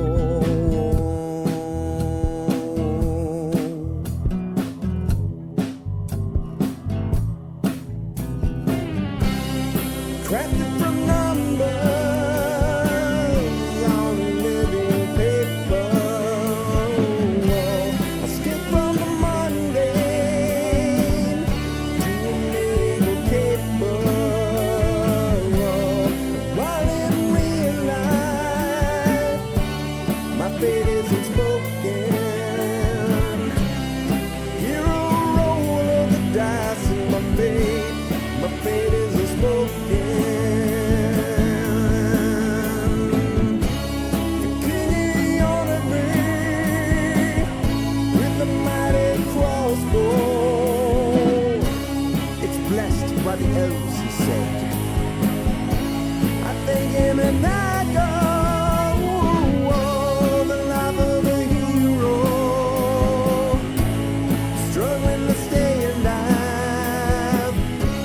It's worth all the hardship though, 'cause now I'm a level 5.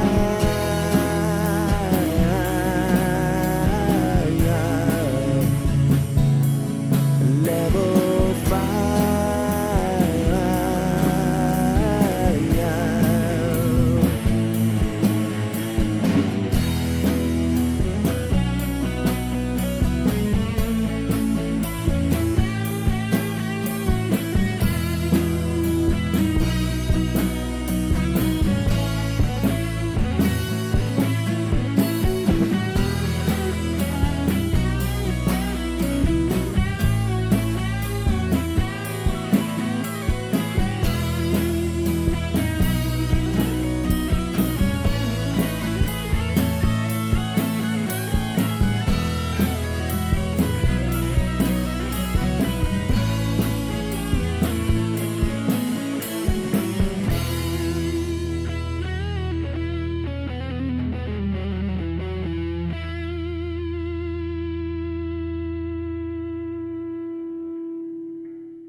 Okay, I am back. Go ahead and sound off if you're here. Hello, hello. Hello, hello. Here. Howdy, howdy. Hello. I'm here. I'm here. We're all here. Look at that. We've all got it timed down to 8 minutes on the dot. Yeah, Craig's not late. That's a first. You must be excited about Yeah. this one. I just sat at my desk and waited. Oh, nice. Just twiddling your thumbs. Yeah. So the dawn has broken over Weatherstone. Dalb, the bard, is gone, as though he were never here. How much of his story was truth? How much was fiction? We don't know. Was this a hallucination brought on by a long night being pursued by a Rust brother and our own fears? Or was this a machination of Zygofer? We don't know. However, what we do know is, just like the party on the map, we are here in front of Weatherstone. And we can see the the entirety of this place. It's quite large and it's very very imposing. The Weatherstone is um, it's an old kingly castle that is now decrepit. It's falling down. It's covered in moss and vines and ruin. But even despite that, it's still imposing. And in front of us, we see the main gate. And the drawbridge that would lead to the main gate has rotted through and fallen into the moat. The water is cloudy and foul-smelling, and from time to time you see ripples in the algae on the surface, and there's a patch of some dark substance on the shore. So right here is the gap where the drawbridge would have been, and there's some dark substance right up here near that doorway.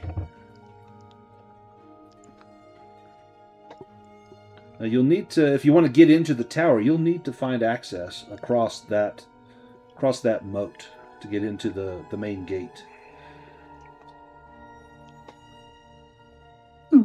Now you There have been could, some wooden planks in here.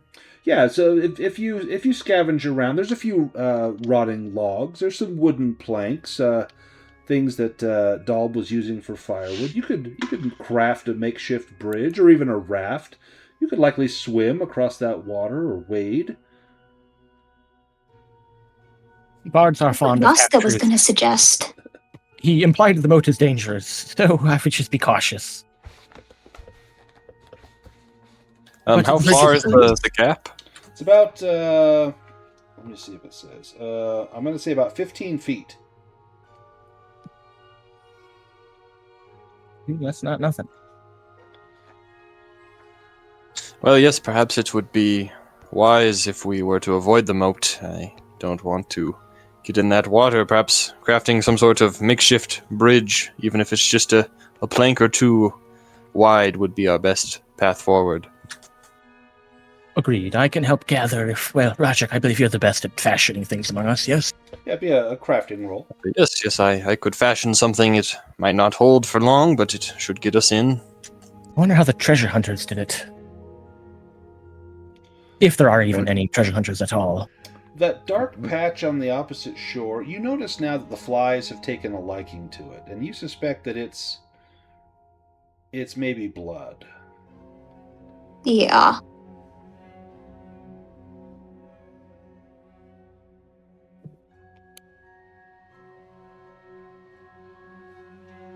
Well, if there is danger within, perhaps we should be ready to run back across and we could knock the bridge into the moat. Perhaps that would prevent whatever chases us from getting at us if we need to flee.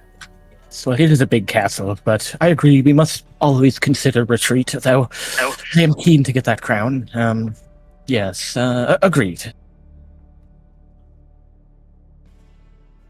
Could we throw the halfling over? Absolutely not. 15 feet is quite a stretch.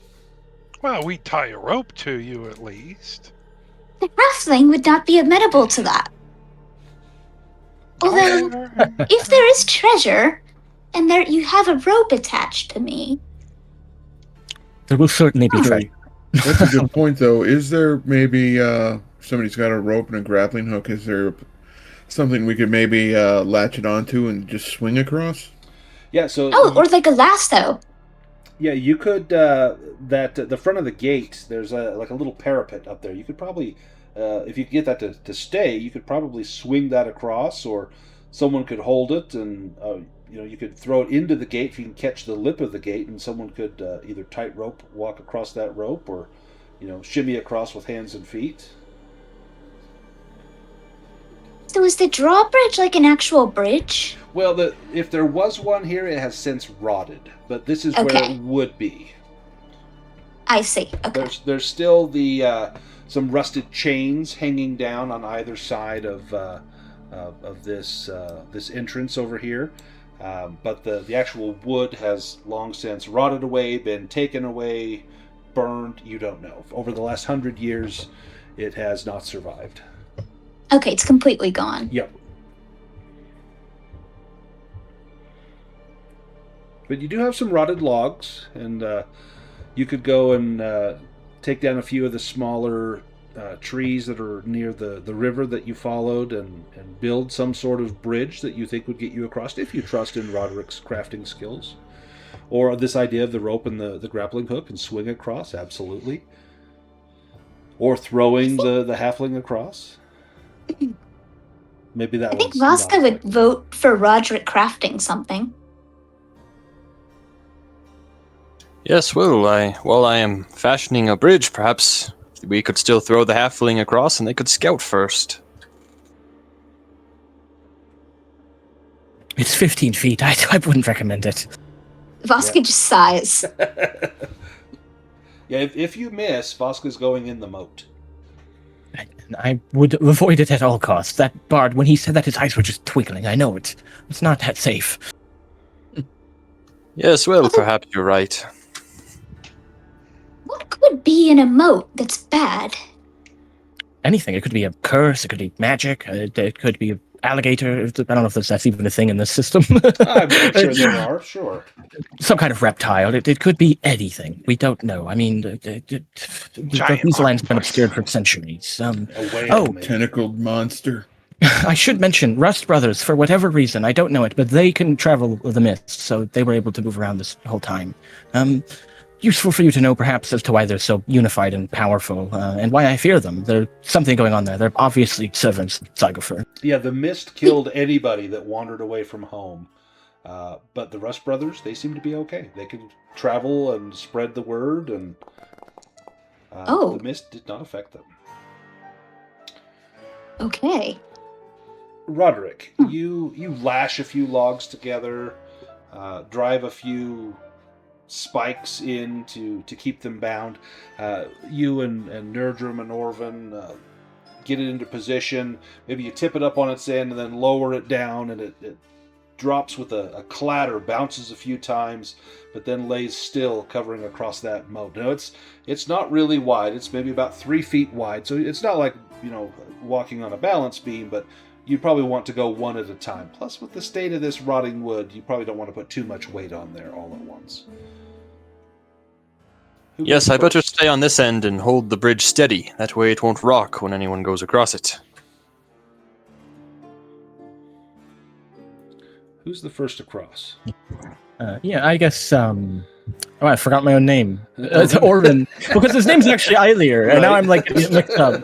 What's your Orvin. real name? Eilir. It's Eilir. They call me the deserter. I continued the fight after the elves fled. You think you know a guy. Yes. What else Yes. Well, hasn't he told you? How do you spell it? Eilir.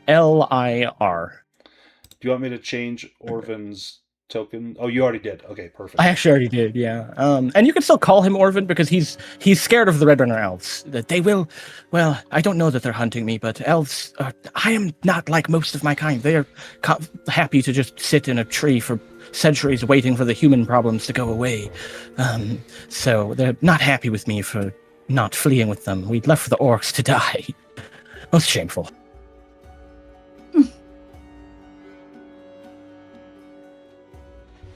But yeah, Eilir would go first. If you will hold the bridge, yes, let us see. So, give me a move roll, but you can add 2 bonus die to it because the bridge is being held.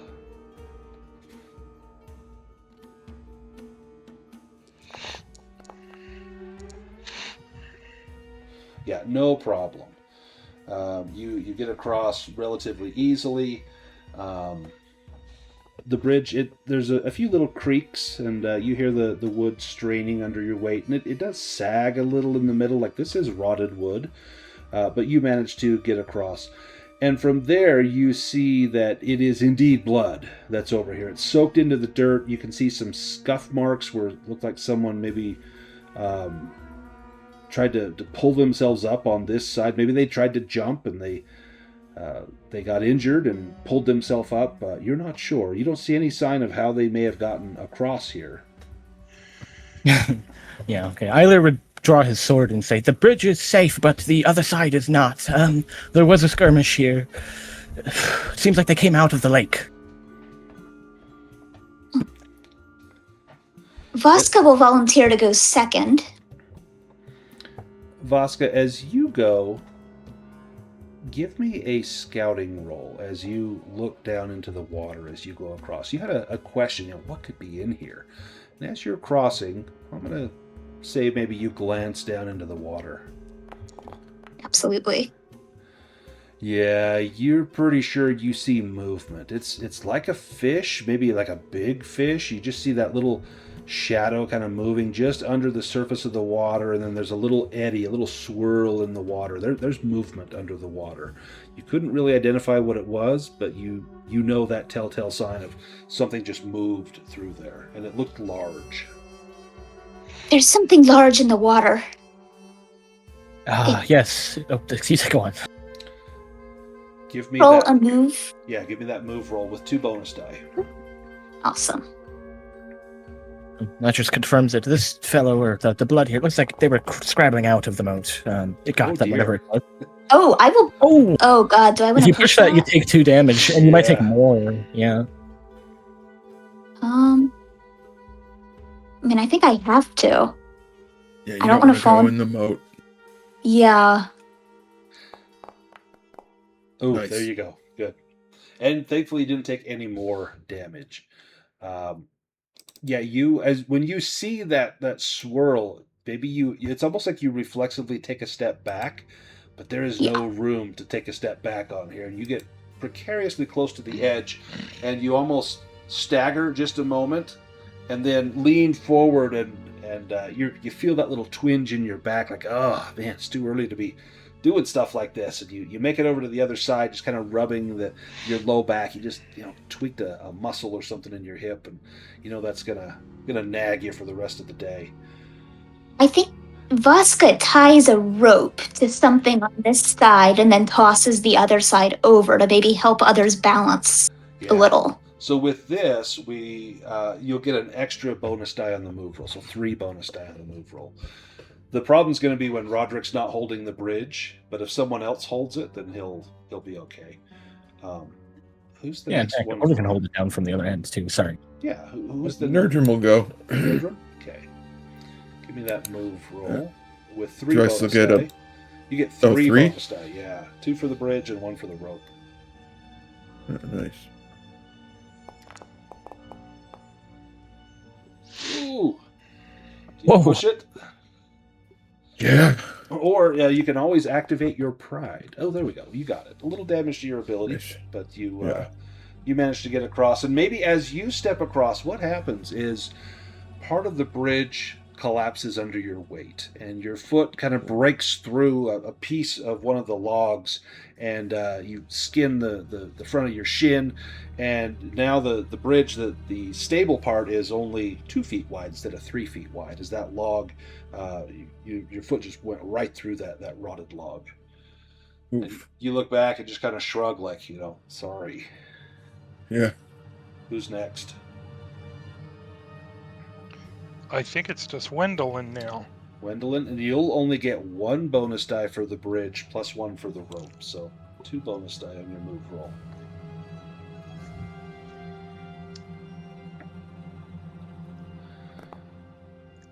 Nice.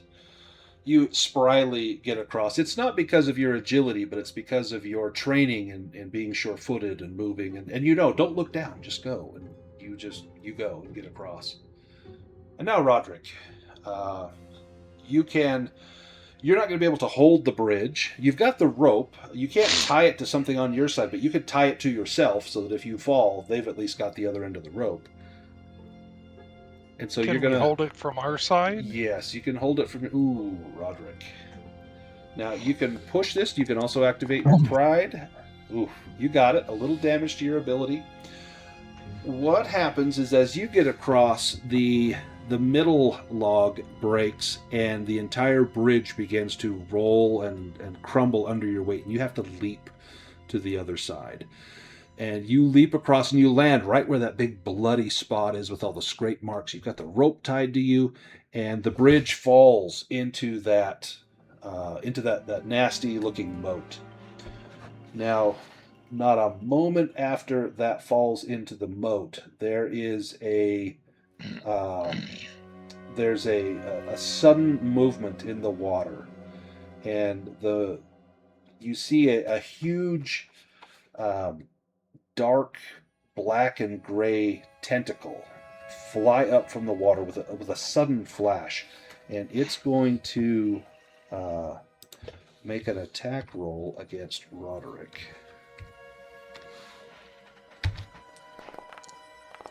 And it gets a hit. So, Roderick, this tentacle is going to lash onto your leg. I'll give you a chance to try to fight this off as it tries to wrap around you. This is a strength roll. You need at least one success. Nice. Oh, yeah, absolutely get it. So it grabs onto your leg, and because of the rope and your friends pulling, there's a brief moment where it's a tug of war. And this thing, at first you swear that either your knee is going to disarticulate, your hip's going to dislocate. It's a terrible strain, and you can feel the popping in your joints, and you only hope it's not permanent damage. But you give a kick and quickly scramble up the side as you see this tentacle go back down into the water. And you know that to go into that water, had you tried to swim across or make a raft across, it's unlikely that you would have made it. Now, you're now here in the main gatehouse. Now, from here, the passageway leads inside into this large hall up here. Anything you want to do here, or do you head deeper in? We could look around real quick. Yeah. And I should tell you, some of us are banged up. I do have a spell which may help, but spells are always dangerous. I'm not sure which spell it is. I was just reading my spells. Yeah, it's a rank 2 spell, so it will automatic mishap, but I can give you my own hit points. Like, I could give you 1 point of strength, for instance, from my own. So just it would be good to know this for the future if it comes to it. It will raise somebody who's broken. It won't fix any injuries, but could be useful. Oh, nice. Good to know. Now, it's dark in here. We're going to need to have some torches lit. Does anyone have a torch listed on their inventory, or a lantern, or any sort of light source? I've got a flint and steel, but I have no torches. Anything on your gear? No, I do not. I'm not strong there- enough to carry one. Same. Are there any pieces of wood from Yeah. that rotted bridge that splintered to be on this side? Yeah, there's a few pieces over here. You could craft a torch. It may not burn as effectively as a normal torch, but you think you could probably get it lit. And you, with that meager light, you don't know how long it will last, but it does afford you a little bit of a chance to see what's in here. And with the light, this main gate, the walls in here are slick with slime, and this has been this gate has probably been flooded at some point. Slime and muck has come in here at some point over the centuries, but has since receded, but has left the walls feeling greasy. The floor is likewise greasy. There's a layer of dried silt in here, and it's still a little damp. And you can see boot prints in here, leading from where you stand deeper in. This could be Esgar Farthing and his band. Looking at them, you count 3 sets of boot prints. You don't know how many they left with. Did one succumb to the creature in the moat? You don't know. It looks like 3 sets of boot prints heading deeper in. There are banners in here that are long faded and rotted. You don't know what sort of heraldry they may have had on there, but the fabric is almost fragile to the touch, and any designs that may have been in there have been worn clean, either by the water that's been in here, or just the passage of time has bleached them to where there's no color left on them. Your footfalls echo in here as you walk. There's nothing in here to muffle the sound. It's simply empty space, cold stone, and darkness, lit only by your torch. As you As you proceed forward, you reach a gloomy hall. This was once a place for sumptuous feasts. Now it is only home to death and decay. And the remains of rotting flesh and moldy tapestries spread an odor thick enough to make any living visitor gag. In old wooden chairs and on the cold stone floor are the remains of what once must have been the king's Alderlander soldiers. It's as if they had fallen during a final supper. So this large, somewhat intact house, this is the main feast hall, surrounded by an audience hall, guest quarters, kitchen, servants' quarters. And these bodies are desiccated, dried flesh, sinewy bones. They still sit in their chairs, one, clawed hand, not more than bone and tendon wrapped around a goblet. The goblet is got this green patina. The copper goblet has tarnished over time. There are platters on the table that have, the skeletons of a bird. That this was once probably a roast duck or something, and now it's just skeletonized. Everything is rotted away. There are brown piles that must once have been vegetables or fruit and has likewise since rotted. And the smell in here is that sickly sweet smell of decay and rot. In the mess, there are silver jugs. You see silver coins on the table, silver cutlery, things like that. Some of them hold these cups in their hands. And there's no movement. There's no undead in here, just the dead.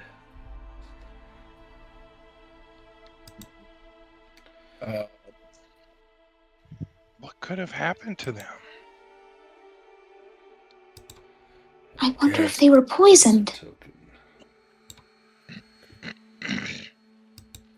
I'm wondering if, how would you guys feel about maybe having one or two meat shields? Rather good. Because I can try to maybe raise a couple of these and maybe have a couple little undead servants to aid us. Well, that sounds... If you can do it, magic, always dangerous, but it would be a good help. Gwendolyn kind of blanches a little bit. Yeah, I can imagine, yeah. It isn't natural. No, it's not natural, but it is fun. If I had a nickel for every time I heard that. Quote of the night. So I'm going to cast Raise the Dead. I guess at Ooh, all right. power level 2, I think I can raise... Power level 2, I can raise 2 of rank 1. Let me put this in the chat so we can take a look here. And would they technically be meat shields if they have no meat They're on bone them? shields. Yeah. So they would be a little bit stronger, a little bit smarter, a little bit more durable. Now, when you go to cast this, it'll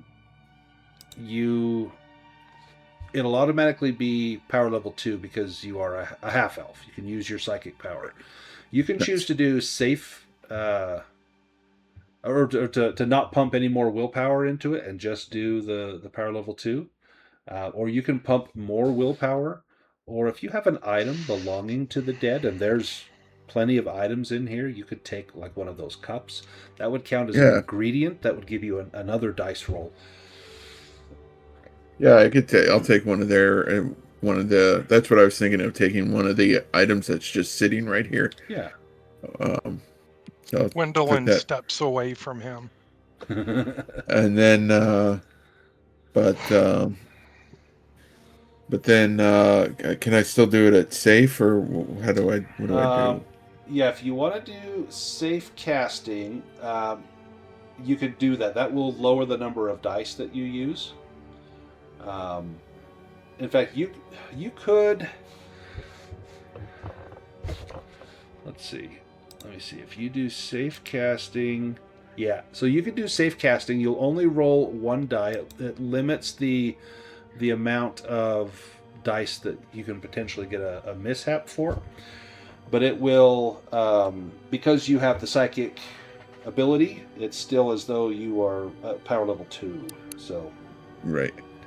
So do I set safe casting to 2? no. Okay. Set that to 1. That Set will it to lower. 1. That'll Okay. lower one die off of there. That'll still give you the rank that you need to try to Right. do Okay. this. Sorry, it gets a little confusing to me. Okay, so I think I have it set. Okay. Nice. So you're raising up 2? Yeah. I think that's all I can raise, right? Yep. Or yeah. And then you can.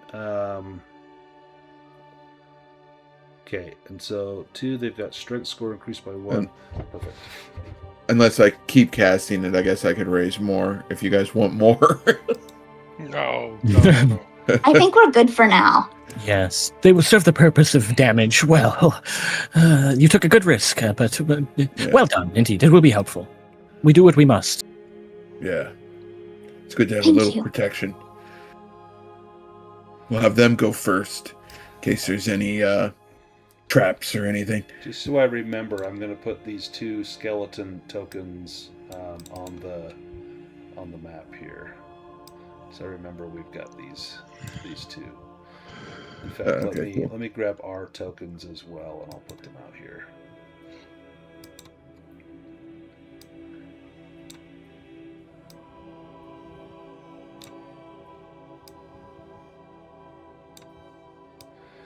When you call upon their bodies, they tremble for a moment, and it's like they're shaking off the rust, shaking off that old age. And shortly after they do that, they rise up. Their chainmail creaks. Their rusty broadswords, skeletal hands grab them, and they stand, and they don't salute you. It's not like they recognize you as a leader, but they just feel a compulsion to follow you, as though you have compelled them. You must do this that I say. And I'm just equipping them. So one has chainmail, one has studded leather. They both have broadswords. There we go. They don't regard their companions or anything else. They just look at you, Nerdrum. Nice. Disgusting. Fascinating. Roderick will turn to Wendelin. If I die, Wendelin, don't let him resurrect me. I think it might course be not. cool to be resurrected. Do you? Well, I find it abhorrent myself, as I am immortal, but what are you going to do? That's because you get to live forever. Not Yeah. all of us have that privilege. In fact, if I am defeated, please recover my ruby, and well, just keep it with you. I would appreciate it. Will do. Oh, of course. I'll put it in a crown on my head. Mama's There you getting go. some jewelry. Your eternal advisor. It would be a privilege. Excellent. You make your way to the end of the room, and there is a large ravine here. It's as if the axe of a giant has cleft both the stronghold and the rock below in twain, leaving a deep, stinking wound. There's a single chain that spans the darkness of the ravine, and it's obvious there used to be a bridge here. But the opposite wall has a yawning portal into the eastern half of the stronghold. So there, again, another drawbridge was here, but it has since collapsed into the ravine. And trying to get across that is going to prove somewhat difficult. Now, the lower bridge here has rotted through, left a gap of about 5 meters. You could climb that chain. It would be a move roll. Or you could try and find a different way through there. Looking down at the bottom of the ravine, you can see the rotting shells of 2 old wagons, and there's some wooden chests that are emblazoned with an old symbol. Let me have Orvin give me a lore roll. Ah, yes. This is the heraldry of Alderland. These are the remains of King Algarod's war chest. Yes, the treasury. This would have been the pay he used to keep his soldiers loyal, and I believe these are his soldiers. He would kind of like raise his arm towards the undead. Yeah, so the pay is down here in the bottom of the ravine. You need to figure out a way to either get across there or get down into that ravine to get the loot. That's a lot of money. It is a lot of money, but remember, the artifacts of priceless value are further in, and if we are wounded trying to get to these, it will be impossible to recover those. Yeah, we can always come back for that stuff. That is true. Nobody's likely to come and take this at any point. Clearly, Esgar Farthing and his men did not go down and take that. You still see it there.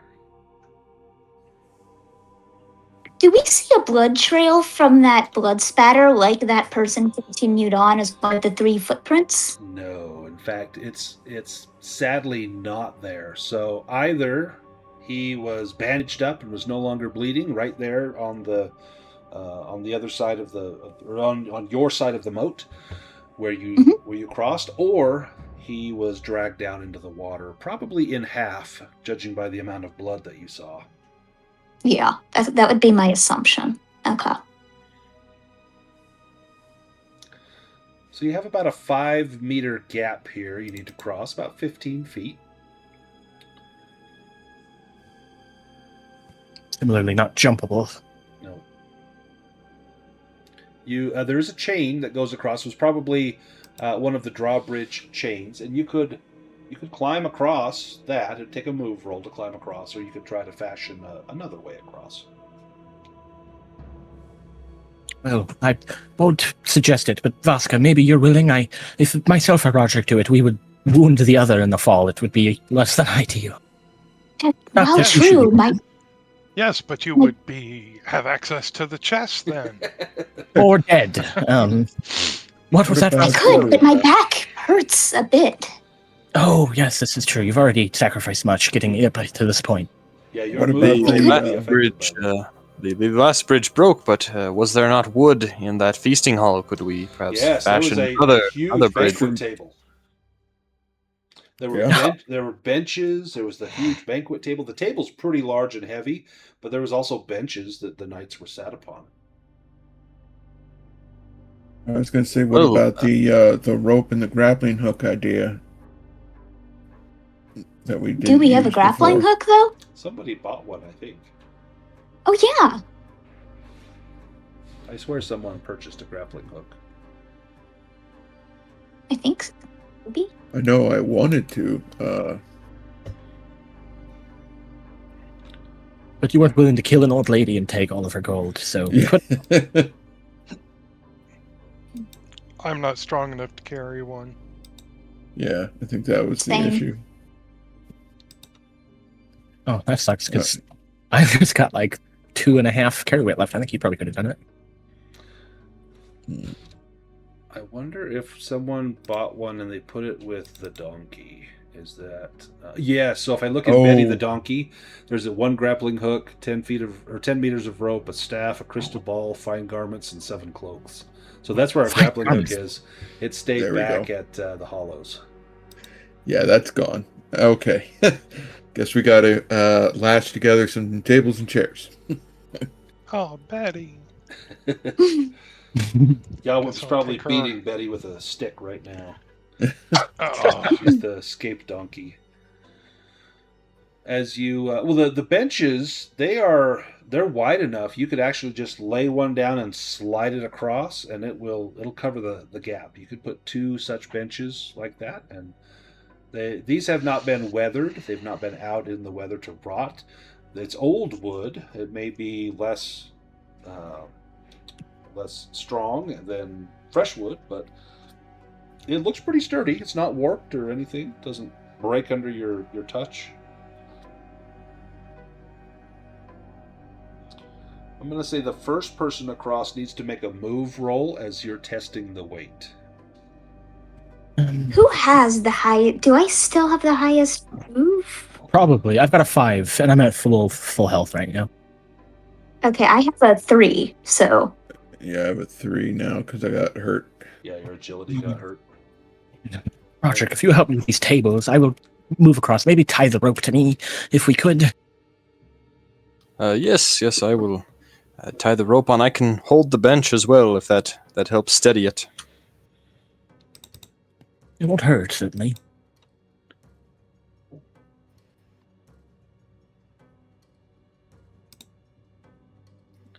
If you use the rope and the benches, I'll let you add 2 to your move roll.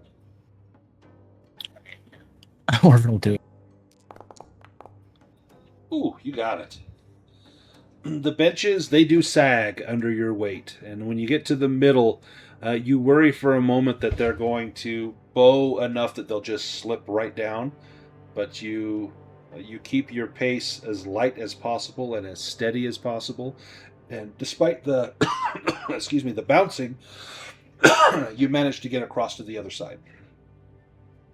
If there's anything Euler can tie the rope to on this side, he will. Yeah, there's the chain. You could tie it to the chain for sure. Yeah, just in case anybody needs to grab it in an emergency. But, well, it's relatively safe, but except very lightly. It's not entirely. Roger, certainly you be careful. Well, if you want to hold it, I will go next. Certainly. You can add 2 die to that move roll.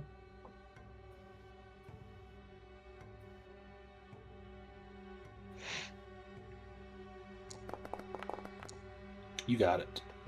No problem. Easily get across.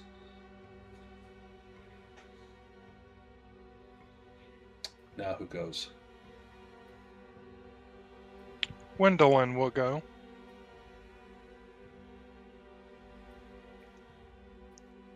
Move +2.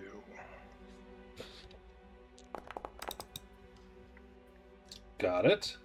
Nice. Voska will go. +2. Oh my god. No. Okay. Oh. You've got under your bio, you have your pride die.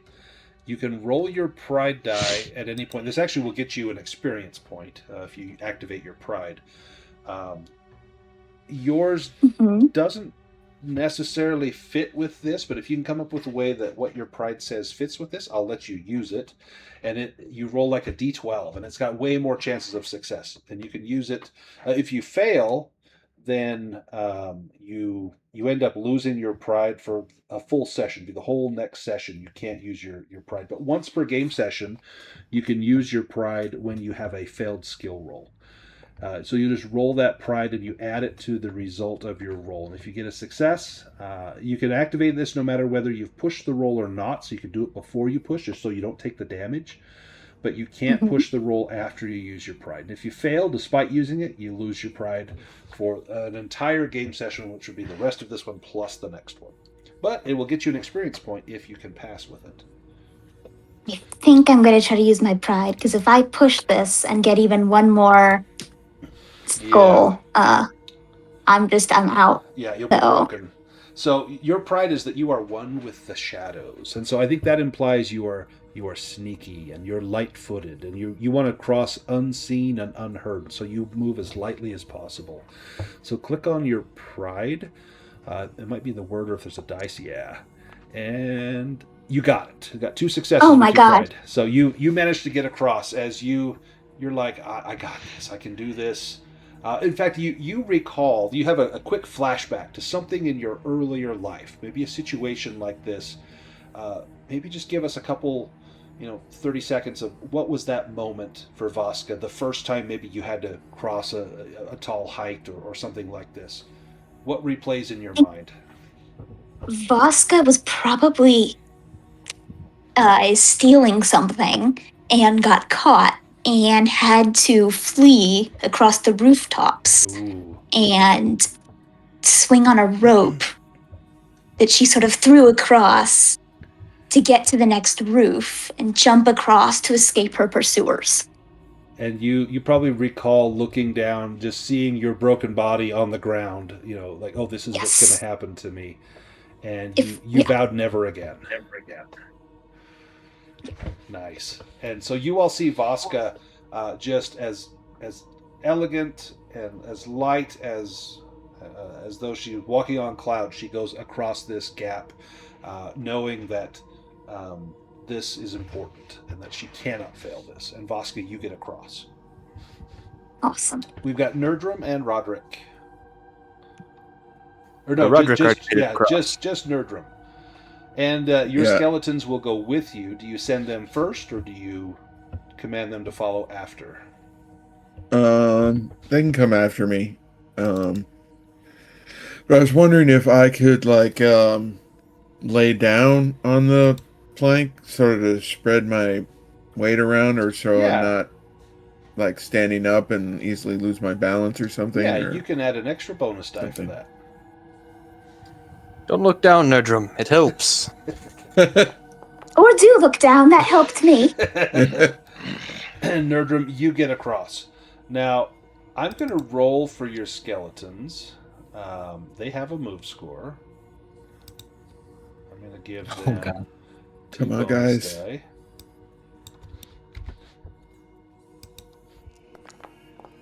Oh yeah, yep. Nice. These were knights in the service of King Algarod, and they march across. But they're so light. I mean, their armor weighs more than their bodies do.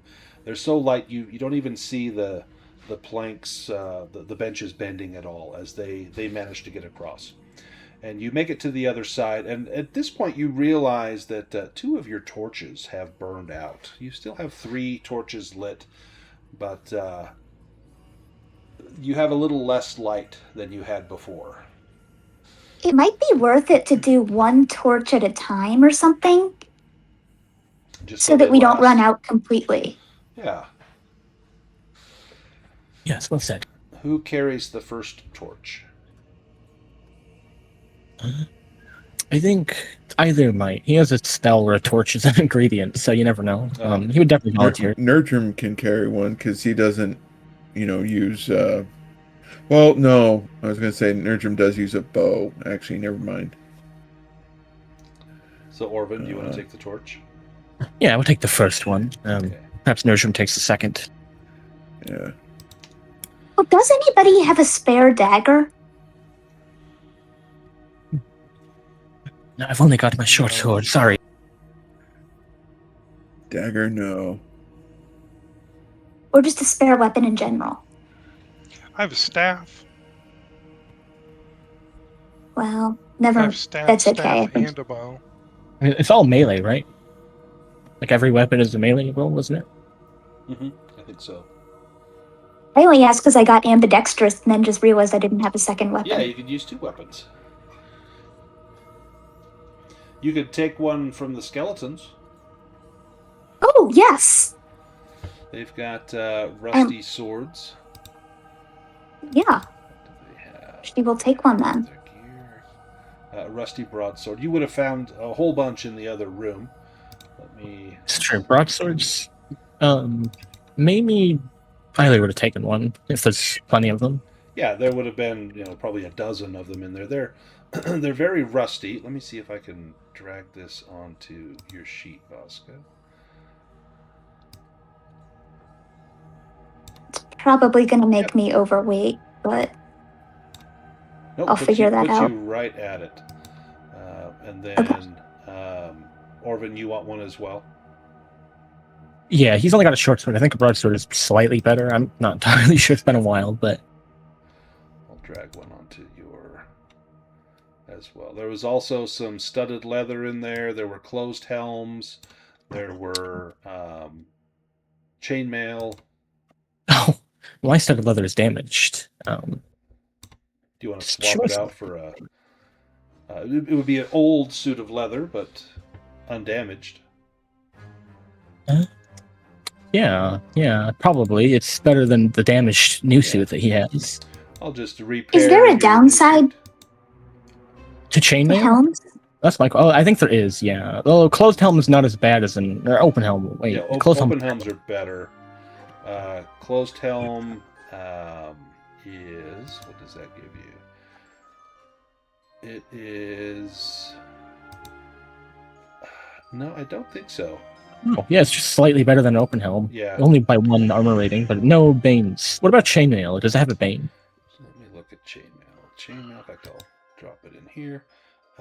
It's just heavy, so it just uses up more weight.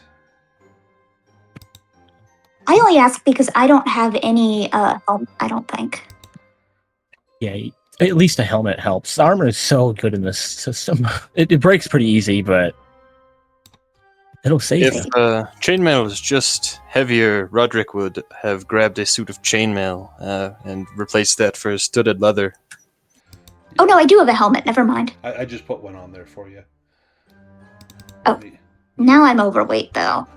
I need to get rid of. and Is you there only took- one chainmail? Just out of curiosity. No, there was lots of chainmail. There was like a dozen suits of chainmail. You'd be pulling it off of skeletons. It is rusty. You know, it's not great. It's not fashionable, but it's better. Did you take one, Roderick, a chainmail? Gross. Yes, I can't find out how to remove my studded leather from my sheet, though. I think you just move it, like click and drag to backpack or Yeah. delete. There's a Or trash to- can or on the. Maybe to dropped. Let's see. It shows up under combat. It shows Yeah, you when with I put it chainmail under in the- combat.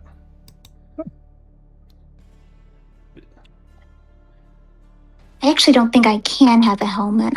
That puts me overweight. Overweight. Okay. Yeah.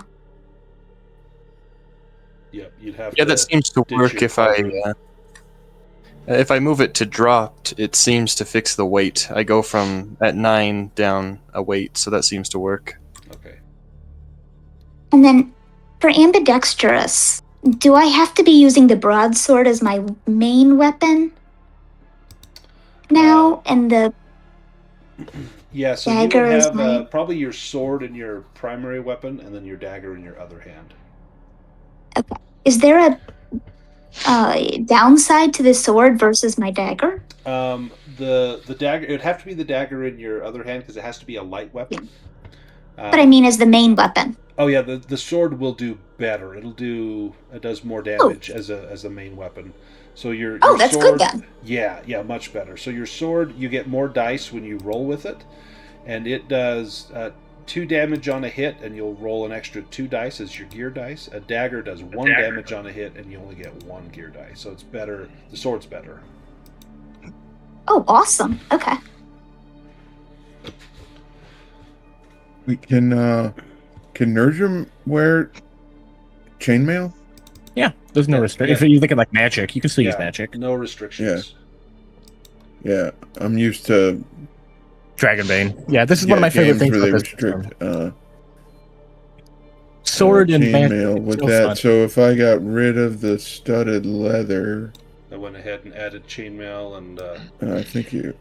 So if I remove the studded, then yeah, I'm underweight, so I can. Yep. It works. Awesome. Thank you.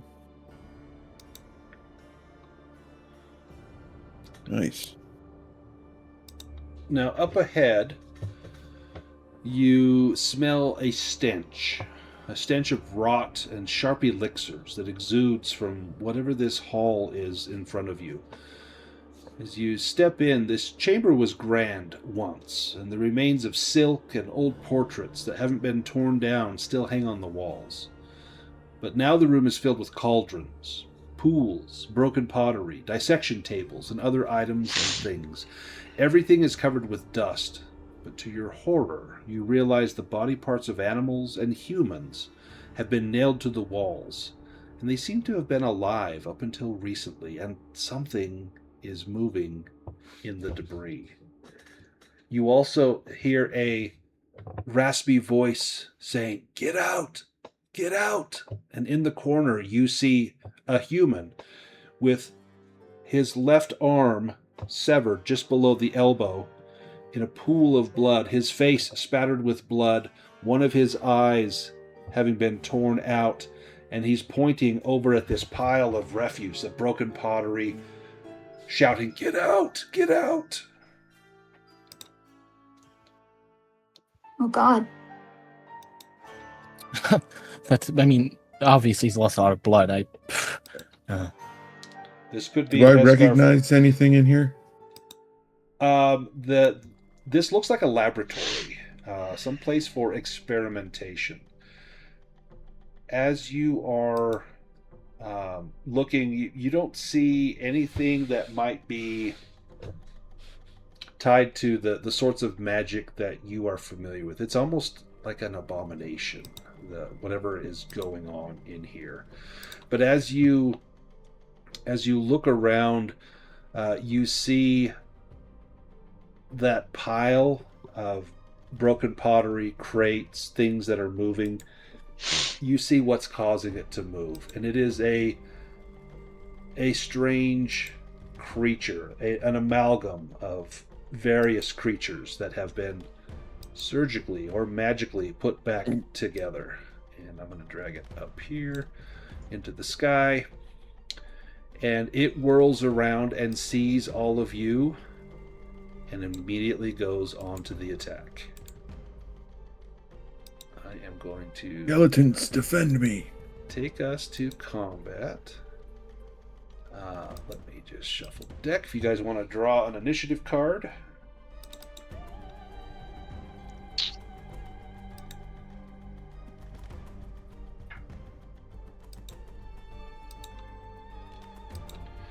And this guy gets 2 attacks. Draw another one.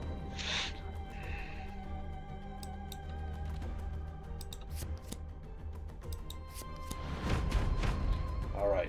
One of your skeletons can go first. So Yeah. What is your command? Attack, and I'll point at the beast. The skeleton lunges forward, swinging its rusty broadsword. There is no sign of fear, no sign of any sort of concern on its face, other than this thing must die.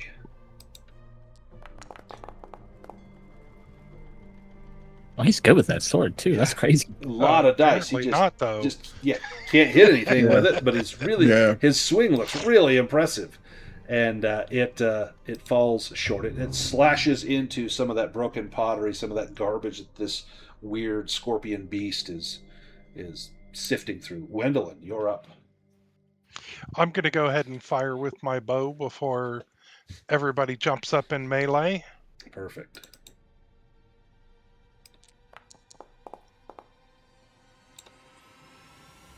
Nice. 2's better than none.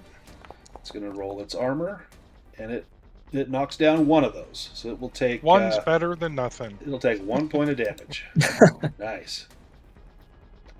First blood, gang. First blood. Nice. The scorpion beast will go after the skeleton that is right in front of it.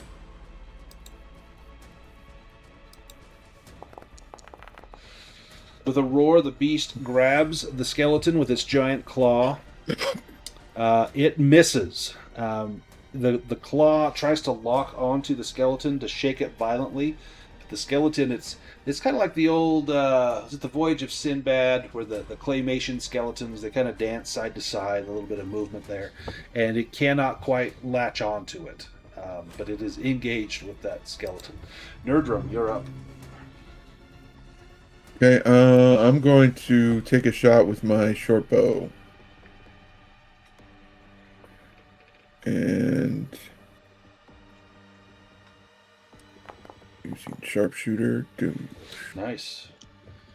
1 hit. Roll the armor. And it blocks it. So blocks a point of damage, so he takes no damage. Okay. Scorpion Beast goes after the skeleton. Oh, this gets everybody. It lets out an otherworldly scream. Oh, and he missed again. Wow. That makes everyone within near range, they're exposed to a fear attack, but he missed. It's just a really pitiful roar, I guess. Oh, yeah. Meow. Kind of like a little... Roderick, you're up. Roderick will cautiously approach and try and slash at it with his sword.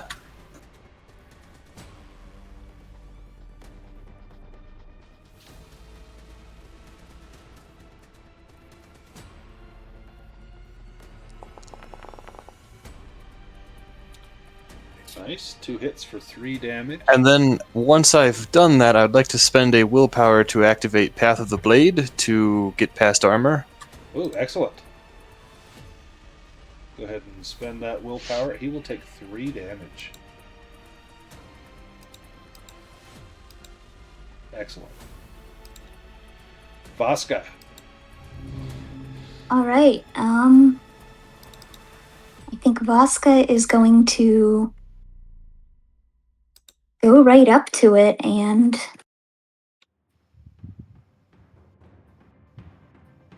attack first with the broadsword. Excellent. Let's see. Hold on, let me see. Do I do ambidextrous for the first attack? No, just the second one. It lets you use the second Okay. one with a -2. That's what I thought. I don't know why it's checking it as... Yeah, so uncheck it first for attack. the first one. Oh, nice. So that is a hit. That's going to deal 3 damage. Let me roll the armor of that thing.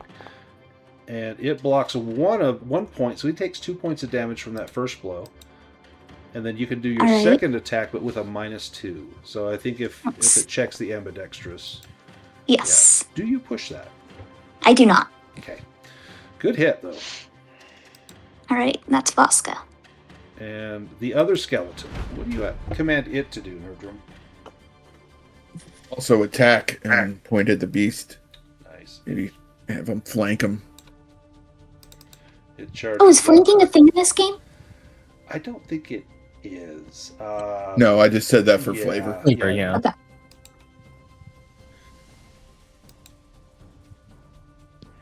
He gets around and tries to pin the beast with his sword, and strikes a blow. The beast will roll armor, and blocks 1 point, but he'll take 2.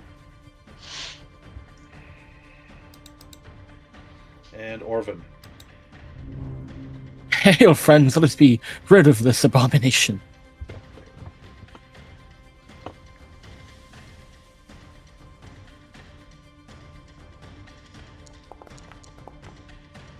Nice.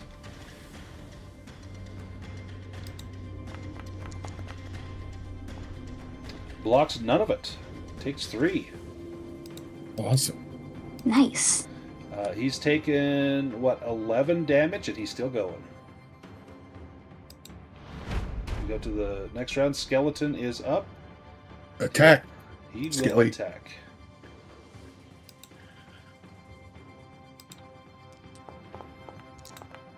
Nothing. Oh well. Nothing doing. Wendelin, you're up. She's going to go ahead and shoot it with her bow again. Nice. 1 hit. Bink. Roll the armor. And subtracts the point. Plinks off of that hard skeleton, or scorpion exoskeleton.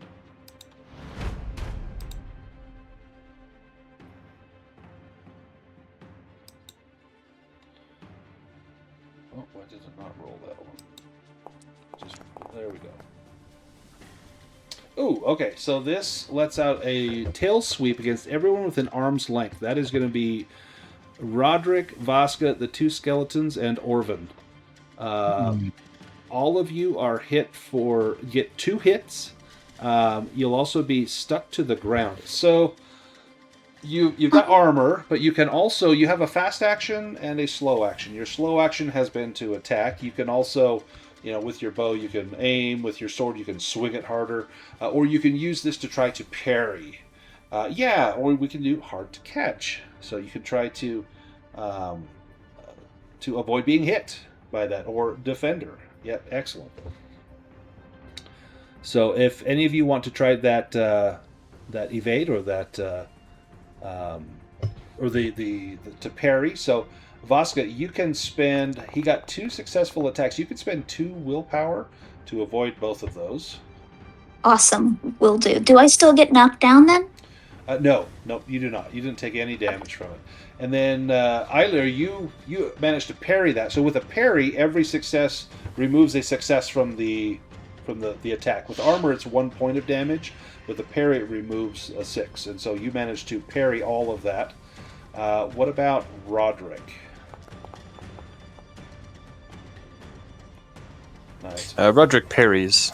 So you parry one of those, but one of them will get through. That's 2 damage. You can roll your armor, Roderick.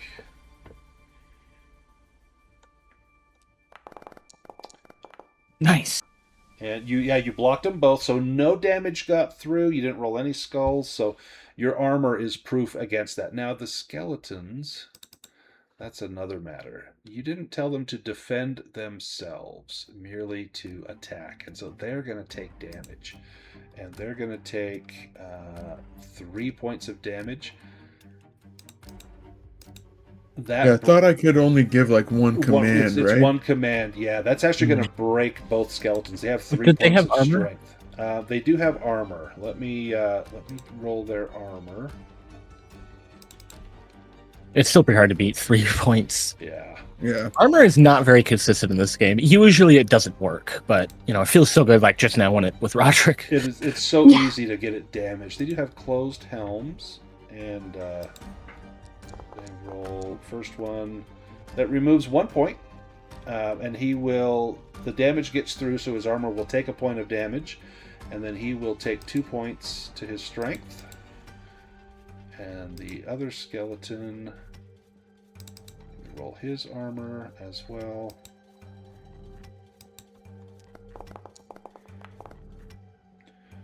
He blocks 1, and his armor gets damaged. He also takes 2 points of damage there. So they're both up, but they're both badly battered from that attack. Yeah. Nerdrum, you're up. Yeah, I'm going to do another short bow attack.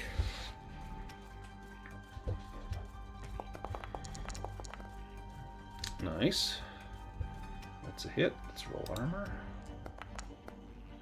And he blocks it with his armor. Yeah. And now the Scorpion Beast's turn.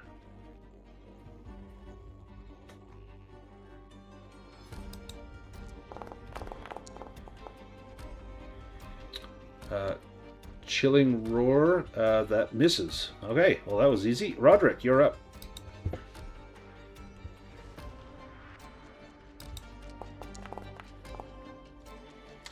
Ooh, good hit. Now, do you want to push that and try and get more damage on this blow, or do you want to not risk it? No, You could I'm going damage to your use sword. Path of the Blade again to negate armor. Perfect. He will take 3. Roderick, how do you take out the Scorpion Beast? Yes, so I think that as it swung its great tail at me, I was able to avoid it, and it hit my armor, but I was able to catch it and hold it at my side, and I brought my sword in with the other arm and chopped off the tail, and then with it weakened, I drove the sword into its chest and found the beast's heart, and put an end to this abomination. It twitches on your sword, impaled like an insect on a board with a pin through it. There are many sounds in the room. The sounds of the skeletons, their bones clattering together as they swing those rusty blades until they begin to chop this skeleton to pieces. The sound of the thrashing of the skeleton and all that broken pottery, as well as the last dying breaths of this man over in the corner that was mortally wounded by this skeleton and presumably left to die. There are a lot of urns in here in this laboratory. There are urns containing weird experiments. Let me roll. It says there's 1d6. Let's roll to see how many urns containing experiments there are. Oh, 6 urns with eyes, fingers, things like that. There's also 2 silver coins.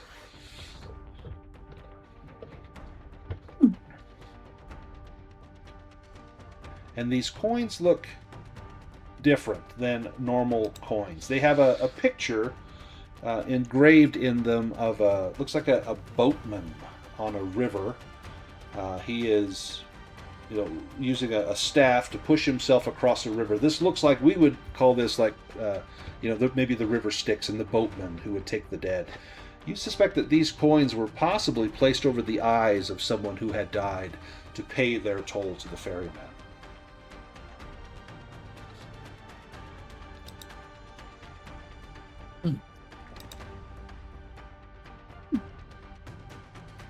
Humans, such curious customs. Now Agreed. that man in the corner is dead. He succumbed from his wounds while you were battling this beast. But he looks like he has only been here for maybe an hour, maybe less. Are there any signs of his companions, or are there enough limbs on the wall that they all look like they came from the 3 total people? It's hard to say.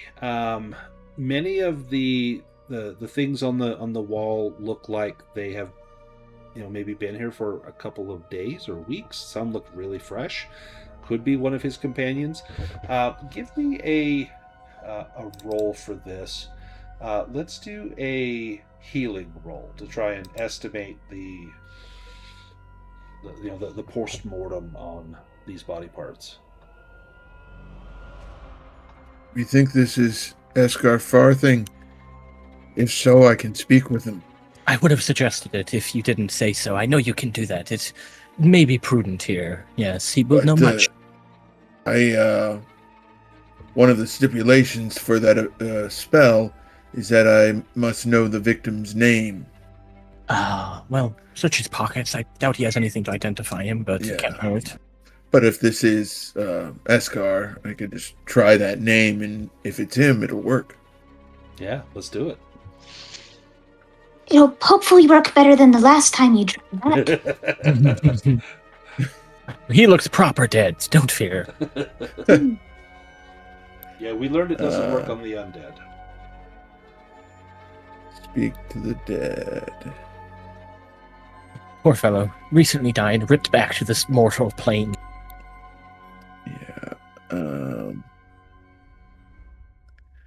So, can I just do that at a safe level? Yeah. Okay. I think it's really easy when they're recently dead, isn't it? Or is that a different system? I think it's this one. Yeah. Roger will still take a few steps back. Uh-huh. I can put it in the chat. You speak the name, Esgar Farthing, and the man's eyes instantly snap open, and he looks at you and he lets out a rattly breath as the fluid begins to pool in his lungs, as he forces air out. It's like squeezing air from a bag that has water in it. It gurgles and bubbles, and he says, "Why have you brought me back?" We have questions for you about this place, what you're doing here. Ask them, and then let me be.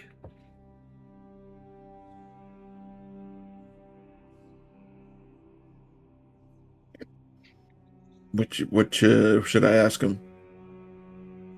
We have a few minutes. The monster will probably be what killed him, so that's a silly question. Maybe you could ask him if they found anything here. What other dangers lie? If they've encountered any? One of our party fell in the moat. The rest, yes. I know not. We made it up to the tallest tower, and then we fled. I was on my way back when this happened. One of my companions lies in the ravine. The other, I have not seen.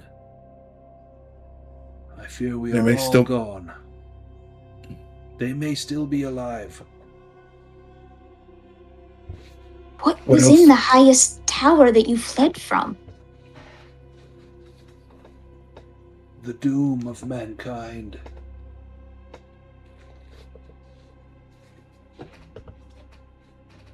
Could you be more specific? No. No.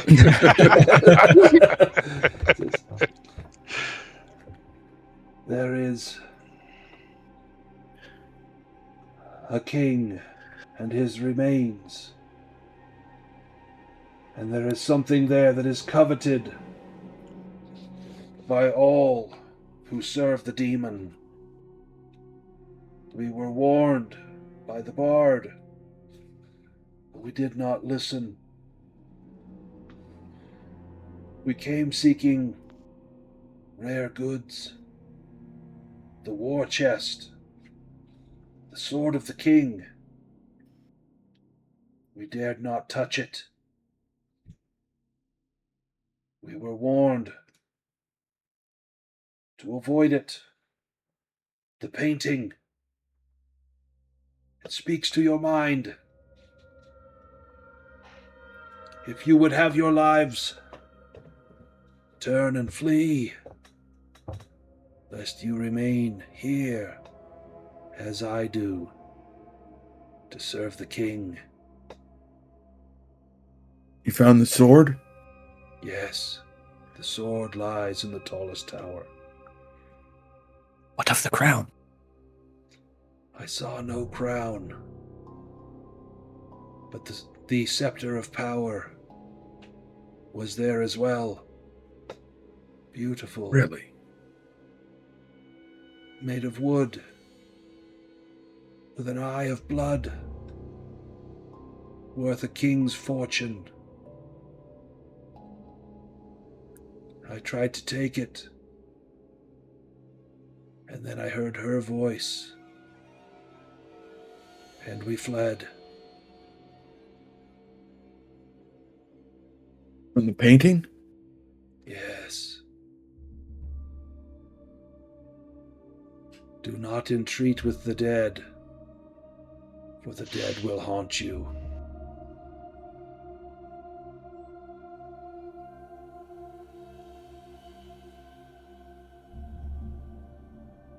Now let me rest.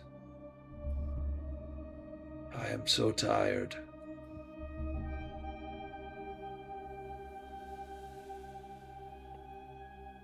Anything else? The bard lies. He told me there was no danger in this tower. He lies. Yes, I got that feeling myself. I thought you just said you didn't listen to the bard. He told us many things. All I cared to hear about was the war chest and the sword. He did not tell me of the king and his wife. I knew naught of this. Would that I had not listened at all and fled this place. Then perhaps I would be safe. Queen Thurania. She is terrible. The daughter of Zygofer. And then his eyes go dark as your spell expires. The daughter of Zygofer. Daughter, yes. Was she the queen of this place? I know not of her. He had several children, but I know nothing about them. I'm sorry. Oh, dear. Seems like she was a sorcerer too. This horrible creature is probably hers. It seems like a laboratory. Yeah. Queen Thurania, very interesting. Would have had to have been the consort of the king, you would assume, but then they were in direct war with each other. He invaded these lands, so, well, yeah, it's all mixed. We believe Zygofer was a servant of the Elder Lands for a time, but, well, it's all a mess. Well, it does sound dangerous, but, well, these were just treasure hunters. We are a bit more than that, are we not? We are? Made it halfway, almost. Might as well keep going. And I can keep making skeletal servants as we need them. It does not hurt you? Not really, as long as I make them fairly weak. It would take more out of me if I were to make them stronger or smarter. I could actually make them smart enough to hold a conversation with, but that would require a lot more power. Fascinating.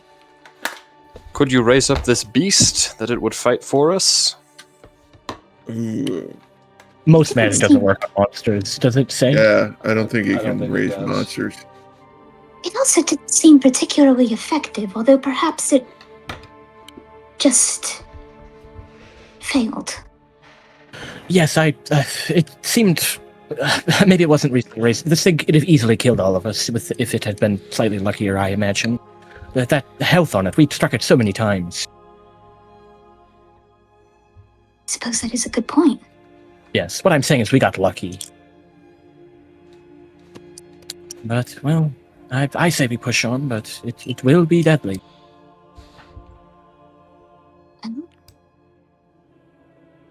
I'm so Yes, I scared agree and with, excited at the same time. There are stairs that lead up into this next tower, and you see And either bloody footprints that look like they've come down these stairs.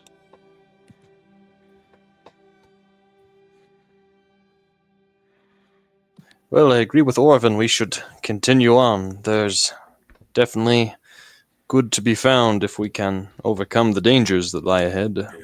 If you have any hope of protecting yourself from Zygofer, finding the Stanengist crown, finding the 3 missing gemstones that fit in the crown, that is what will likely save not only your lives, but all of the Ravenlands. That will purge the evil from the Ravenland. And that's where we will end the session. I imagine those bloody footprints are the guy we just talked to. Yeah, very likely those are Esgar's footprints. So here's the questionnaire. Did you participate in the game session? That's a yes for everybody. Did you discover a new adventure site? That's a yes for everybody. Did you find a treasure? Yeah, we found some silver in here. We found some loot. Did you travel through one new hex? Did you defeat one or more monsters? Those are both a yes. Did anyone risk their life for another PC? Does combat count? Because most of us jumped right into it. I'm gonna say probably not for combat, unless I'd say Roderick did with holding the bridge. He had the hardest job. So I'm actually going to say it's a different one. That is going to be perform an extraordinary action. So all of us are going to get 5 for all the stuff that we did. So I'm going to add that to you right now. And then let's do some extra XP. So activated their pride. That was Vaska. Activated her pride. So I'm going to give you one for activating their pride. Let's do XP for extraordinary action. I'm going to say that was Roderick.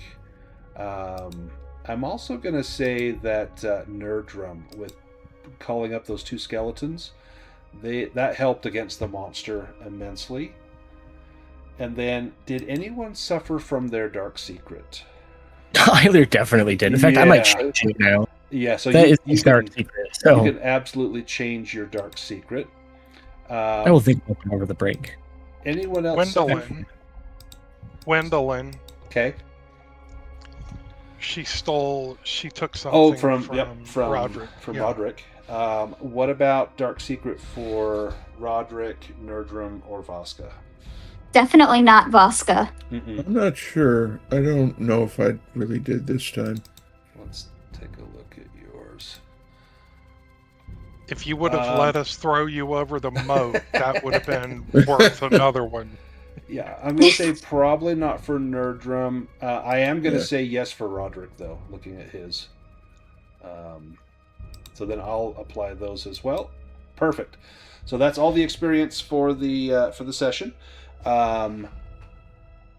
Next time we'll pick it up kind of right where we left. We're not really in a place where you'd be able to spend that. It takes like a quarter day of like training, practicing to spend that XP, and we're kind of in the middle of things. So I'm going to say you can't spend it right now. But after we finish Weatherstone, or if we leave and come back, if you've got like a break where we're safe, we're not, in a room with a big monster we just killed, you'd be able to train, spend that XP. So kind of maybe keep an eye on what you think you may want. Any questions before we sign off for the day? This was an awesome session because you did, between the stuff told to you by Dalb and then told to you by Orvin, you learned the basically what the campaign's about, what we're doing. It's a quest to find the crown before anyone else does, and to find the 3 missing gemstones that are hidden in 3 different items.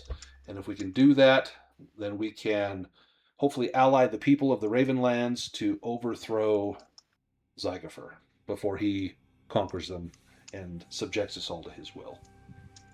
And he is definitely out for us. So this is a personal quest for us, but also to help all of our friends and allies.